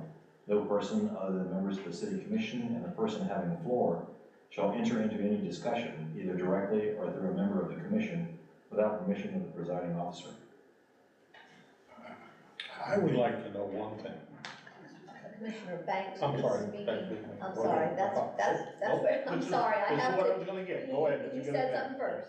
Yes, sir, Commissioner Banks. I was gonna say that this particular one is cut dry, Yeah. self-explanatory. Yes, sir, but I have one question. Let's say I would like to initiate the mayor to recognize me something. How, or the verbiage, or what we should do to do that, so we're not going back and forth and talking to each other as, well, let's say I wanna do this or do that. What is the protocol that you would like for us to go, oh, hey, Mayor, I wanna say this, what would be the proper terminology and phrase to be recognized? Well, Most of you just. Madam Chair? yeah, or Madam Chair, or Madam Well, Mayor, Mayor. but a lot of times, and I have to try, that's why I'm trying to, while I'm sitting here, I'm trying to see, okay, who's speaking first? Usually somebody will look at me and they'll go like this. And, but that's what I wanna know, do we, And do we Commissioner go, DeVito hey, does you that, want this? you know, I'm a little bit like I this and can know, then this. so I kind of get an idea where they are. But yes, and if you're not being recognized, then that's when you would say, you know. Speak up. Yes. Mayor, yeah, something. Mayor, I would like to say, I'd like to be I'd like to be recognized, or, you know. And as it goes, you're not supposed to speak until the other person, that's why if you'll find, I've said, let them finish. Absolutely, I Because understand. let them finish and then the next person can speak. And that's proper. I just wanted to have a way that we all knew that I mean, how we're gonna it start doesn't and have to be, for me, it doesn't have to be that formal. In a lot of meetings, it is, they have to say, Madam Mayor, I'd like to be recognized. And see, I have no problem with that, I just wanna make sure that we're on the same sheet of music here. Yeah. So, you know, that's, I've got in here, did we finish for that? Finish reading it, yeah. Okay. Any other comments? Okay. I have no comments, I agree, that's cut and dried. In here too, I guess it could come under standards of conduct, because, well, we have that on there, that for them, hold on a second. Let me go through my notes, commission notes. So there it is, but we pretty much said that interruptions, commissioner once recognized should not be interrupted when speaking unless to call him or her to order, or otherwise provided the member while speaking or called to order, he or she shall cease speaking until the question of order is determined, and if an order shall be permitted to proceed. So sometimes what will happen, Commissioner Bailey, is you've gotten onto a whole nother subject. Okay, somebody will say point of order. I understand that. And when you hear that point of order, you're supposed to stop, and I'm supposed to determine whether or not I you got can that. continue. Okay. Yeah. So, I'm I mean, understanding that's that, something right? that, but I guess that would be more in our standards of conduct, where we could put something, that's under the city commission members, so Yeah, keep I going, understand. Charles. Okay, standards of conduct of city business for elected officials. The mayor, as established by the city charter, is the ceremonial head of the city. As ceremonial head, the mayor attends such civic special events as the mayor deems appropriate. In attending, it is understood that the mayor is merely a ceremonial head of the city, and the mayor's appearance does not in any way designate legal support, liability, or obligation upon the city commission of the city of Crescent City. The city commission must act as a body before any such obligation is binding upon the city of Crescent City. In addition to serving as ceremonial head, the mayor, pursuant to the city charter, is the presiding officer of the city commission, and as the presiding officer, the mayor's duties at regular meetings are specifically governed by Robert's Rules of Order. The mayor is charged with having a working knowledge and with carrying out the intentions of Robert's Rules in every regular city commission meeting. Y'all wanna add anything to that? Yeah, I actually think that, it should apply to the commissioners as well, if they attend events and so on and so forth, that they don't actually represent the city as well. I think that's restated down below. That's in a separate section. Yeah. The mayor, what I wanted to say is your point about the point of order, I don't think we need to restate that in these particular procedures, because that's pretty standard Robert's rules. And so, in the absence of any other rule, Robert's rules prevail. So that's the rule. Okay, well, if that's the case, then let's go to Robert's Rules right now, where it says, right here, the member may then introduce a motion for debate. A speaker must be recognized by the chairperson. The speaker cannot usually speak for more than 10 minutes unless the members decide otherwise. Members should not speak more than twice on a motion. So that kind of goes back to that language that I was talking about earlier. So we can put that down here in the city commission, but I think that needs to be, I think we need to talk about that when we get down there. Let's go to deputy mayor. Okay, deputy mayor shall attend all functions and chair all meetings for which the mayor is unable to attend or unable to chair. City commission members. Wait a second, Commissioner DeVito has a question on deputy mayor. Well, we have a vice mayor, so that's just the terminology, we have a vice mayor. Our charter doesn't really provide for this. The charter provides for the vice mayor to chair all meetings. To the vice mayor to chair all meetings? For which the mayor, I'm reading the sentence. I would take out, shall attend all functions and, because our charter, I think, requires the vice mayor to chair all meetings for which the mayor is unable to attend or chair. And then the charter goes on to provide what to do if the vice mayor is unavailable. But just somehow I think this needs to comply with the charter, and the charter does not require our vice mayor to attend all functions.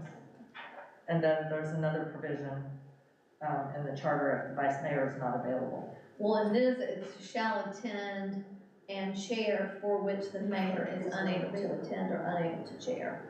So that means that if I'm unable to do something like last year, Arbor Day, they did Arbor Day for some reason, I think it was Steve, I don't know, we were traveling. Commissioner Banks, he stepped in and he was as the vice chair. So that's what, that's basically what that is saying, that if I'm unable to be there from a ceremonial standpoint, then he would fill in. Now, if he's unavailable, then it would, you know. But very seldom hasn't happened in these 2 years, so now in the future, you don't know. So. Well, doesn't the vice mayor just basically become the mayor in their absence? So, pretty much. so I'm what just do saying. you, so what do you want to add to this, Commissioner DeVito? I'm just saying, the charter doesn't actually provide that the vice mayor shall attend all functions. That's not what this says. For which the mayor cannot. I'm not reading the whole sentence. If the mayor is not available to attend a function, I don't think our charter mandates that the vice mayor attend. It mandates that the vice mayor chair the meetings, but not attend the functions. But if y'all are okay with adding this extra duty to the vice mayor, that's fine with me. Well, and there's, I mean, you have to kind of look at what are all functions. I mean, I can't attend all functions. I mean, there's everything, some things that go on constantly. I'll be in one place and there's something going on somewhere else. I can't attend all functions either. So I think we have to, you know. Okay, I said, I don't care. I'm just pointing that out. It's a. Well, Commissioner Banks, how do you feel about it? You're the vice chair. It's all right with me. I think that would be, I had no problem with the last time that we was up there to Howard Day and. Okay, well, it's the last weekend of January. Get ready. Except for the last week. Well, we But, can you know, I think that's a good thing, even if we, you know, we had 2 events going on one night or something, and the vice chair represents the city, and if the mayor's on one or the other or something, it makes sense. And I think we have to realize too that functions are not, it's not required. It's not required. It's not a requirement, it's a courtesy that we do. Just As- show us support from the city. Exactly, as leaders in the community, it's something, but it's not a requirement. So if there is something that's going on and nobody can show up, then that's how it has to be. There's nothing that says that. That's bad. It is bad, but there's nothing that says that, you know, so there's not a requirement that, The language would be, you could say, the vice mayor may attend all functions and shall chair all meetings. okay? There you go. I like that, good. Let's go to city commission. Next. City Commission of the City of Crescent City is a collegial body that must operate as a unit in order to act in any official capacity. As such, commission members deem it appropriate to work in a spirit of cooperation and to keep each other well informed of their actions prior to any public commitment by a single commission member to an event, idea, or plan of action. Accordingly, prior to representing the public that any new idea or project is a city-sponsored project, each commission member shall present to the commission as a whole, either in a work session or a regular session, under the appropriate agenda format, the proposed action that member wishes the city to take. Such actions could be to sponsor a community event, adopt an ordinance, construct public improvements, or advance any other position. All members of the city commission shall be given the opportunity to be informed of the project or idea. In that way, the city commission, as a group, may determine whether or not the city commission wishes to lend its official support to the project or idea. In the alternative, the city commission may ask that a commission member be involved in a project or idea only as a member of the Crescent City community, but not as an official representative of the city. Okay, what are we doing? Commissioner DeVito? I think this just spells out, the way things are with particularity, so that everyone can understand. And, I just think that we should be consistent, and where it says work session, it should say workshop, wherever that occurs.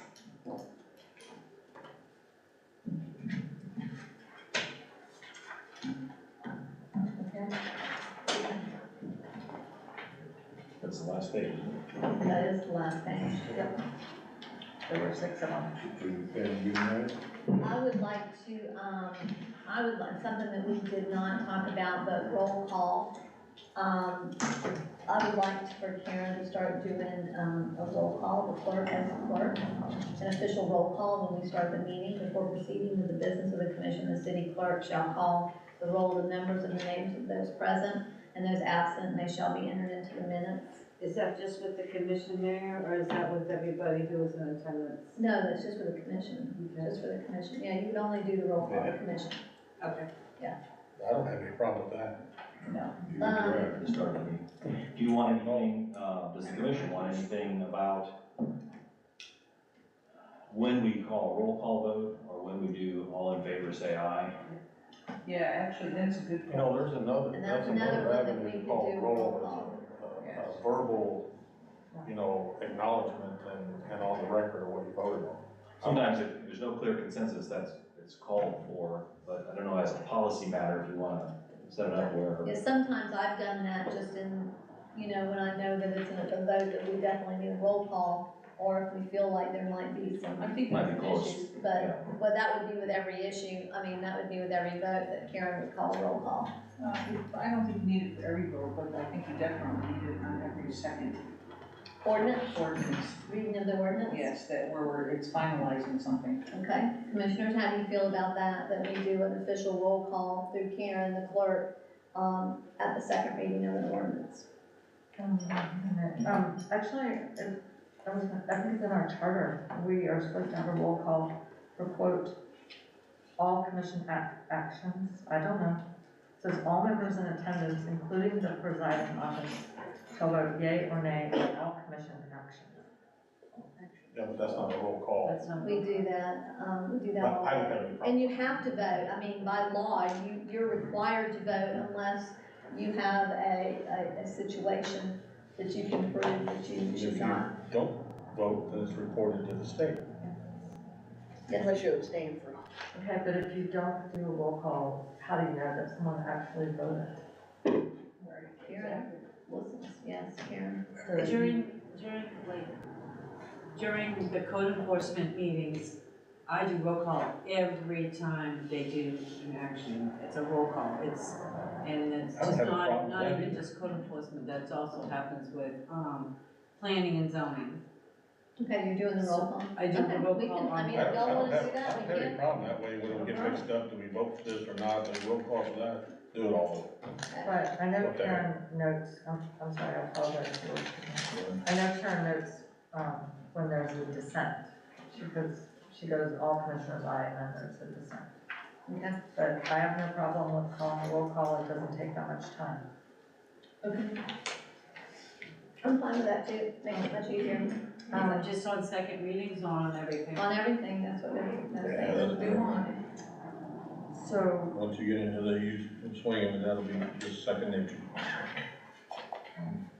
And we still haven't talked about this where we said, and referring to Robert's rules, do we want to, as a commission, do we want to be specific with that you can only speak twice? You can't speak more than twice on a motion, and do we want to limit time? Do we want to put a time limit on there, commissioners? Or do we want to,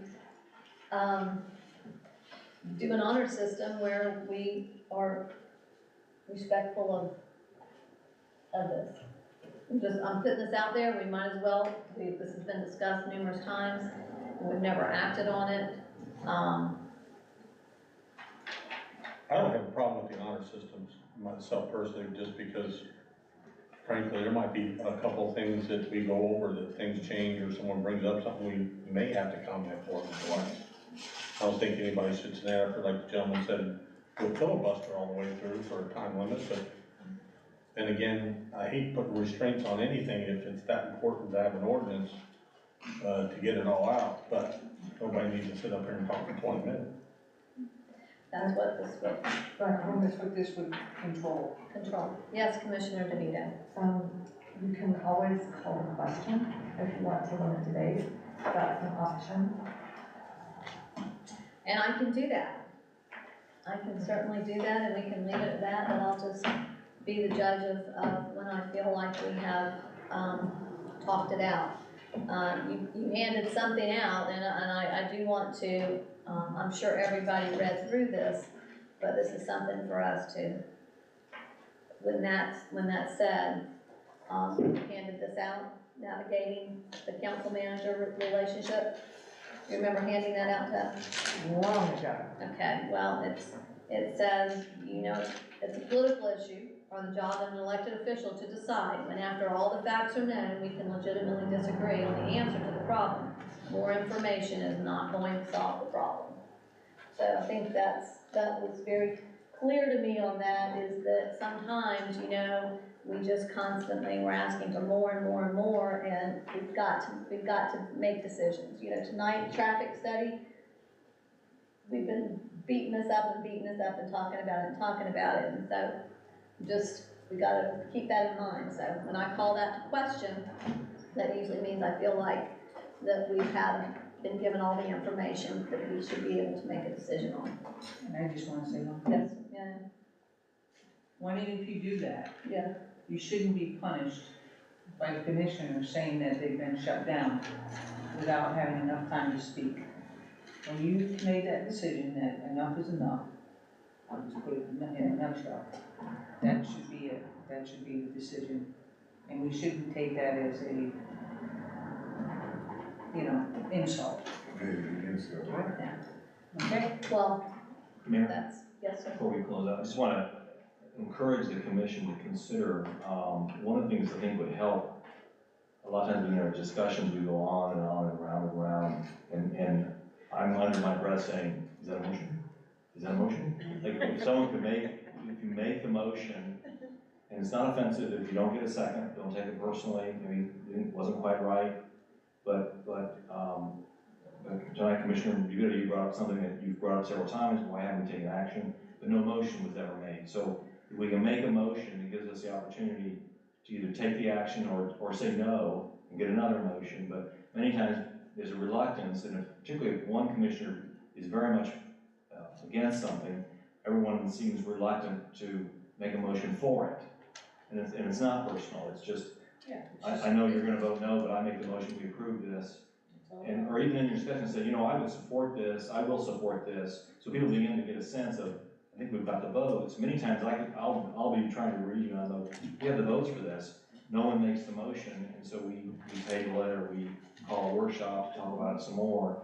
And so I think that's if you make a motion, and so if we kind of enforce that at the very beginning, I'll entertain a motion, someone make it, maybe nobody really agrees with the motion, but it gets the process going, maybe there's no second or it fails in a vote, but that I think would curtail, we go on and on and on, and no motion is ever made, maybe because we can tell there's no consensus, but that would curtail the discussion, I think. I just have one question for the city manager about that. So we say in the workshop that we don't make motions, or? No, I went to my workshop in a You're commission talking about a meeting. meeting, okay, because I feel like we somehow did a lot of that tonight, but I don't know what the cure for that is. And then, Mayor, I have one more question. Yes, ma'am. Okay, so the city manager suggested, and he asked the question, and I have this in my notes, should we also apply, some of these rules to our boards and commissions? I would think so. I think it applies kind of what we do already. How it's applicable, when it's applicable, yes. In ways that, yes. I think they follow Robert's rules as best they can. Karen, did you want to add something? Yeah, they do, they follow Robert's rules. Their meetings don't go as long as ours do. You know, I'm out of here in 20 minutes on some of them I'm out of here in an hour. But they do let public comment happen. They do give them 3 minutes. As far as all that goes, I do take roll call on all of them. We've had little things where the chair will try to make a motion, so we'll have to remind them, you need to pass the gavel. But other than that, they pretty much follow. Their agendas are much shorter and the turnout is even less than the commission, but I think this could apply across the board. You could adopt this for all city boards and commissions. Well, I was thinking in particular, the decorum and order parts for setting the standards of behavior for the public and for the people we serve. That should apply to me to every meeting. Same standards of decorum. Yeah.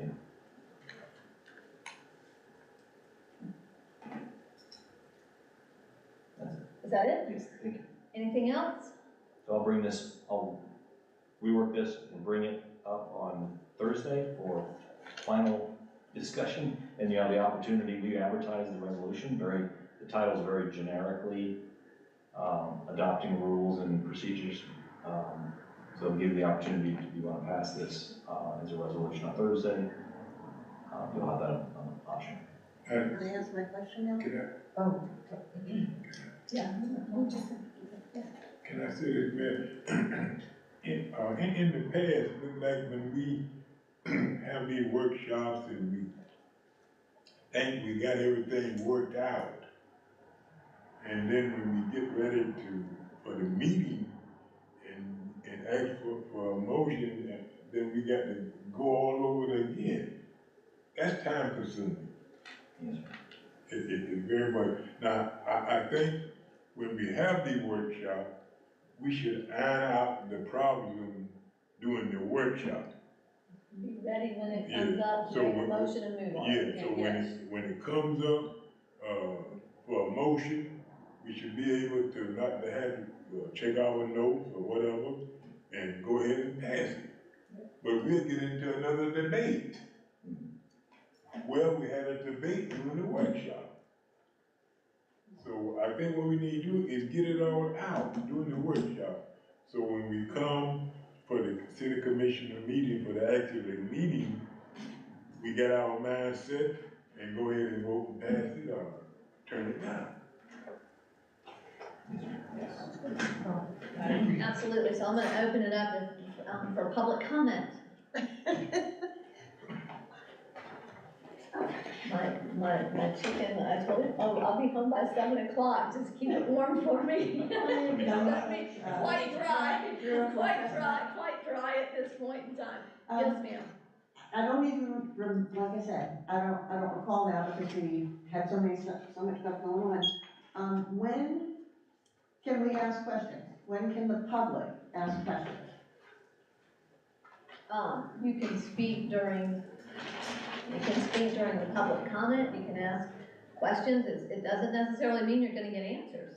Okay, so, let me see if I got this straight. So, a commissioner makes a motion, if it gets a second, then there's commissioner comments, and then there's a place for public comment before the vote. Okay. Isn't that correct? That's how we. Yes, that's when you ask questions. That's how we did it. And we switched that around because the public was complaining because we were taking public comment first. And they wanted to hear our thoughts on it, and then they wanted to be able to respond, So so we'll yes. we'll have public comments twice, once on each issue, and then if there's anything at the end of the meeting. No, No, at the beginning no. of the meeting, public comment like we do No, now. we're not doing any public comments at the end of the meeting, we're done. Okay, No public so comments. public comments are at the beginning of the meeting? Public comments on anything not on the Not on the agenda are at the beginning of the meeting. Okay. Public comments on agenda items are throughout the meeting. Okay. At the end of the meeting, the commissioners will have their opportunity to ask to speak or ask for something to be placed on another agenda. And then we'll get a motion for adjournment and then we will be done. But there'll be no public comments during the commissioners speaking. And at 10 o'clock. And at 10 o'clock? Or a motion to continue. Done. Yeah, we're done. We're Unless there's a done. motion and a second to continue. We're done.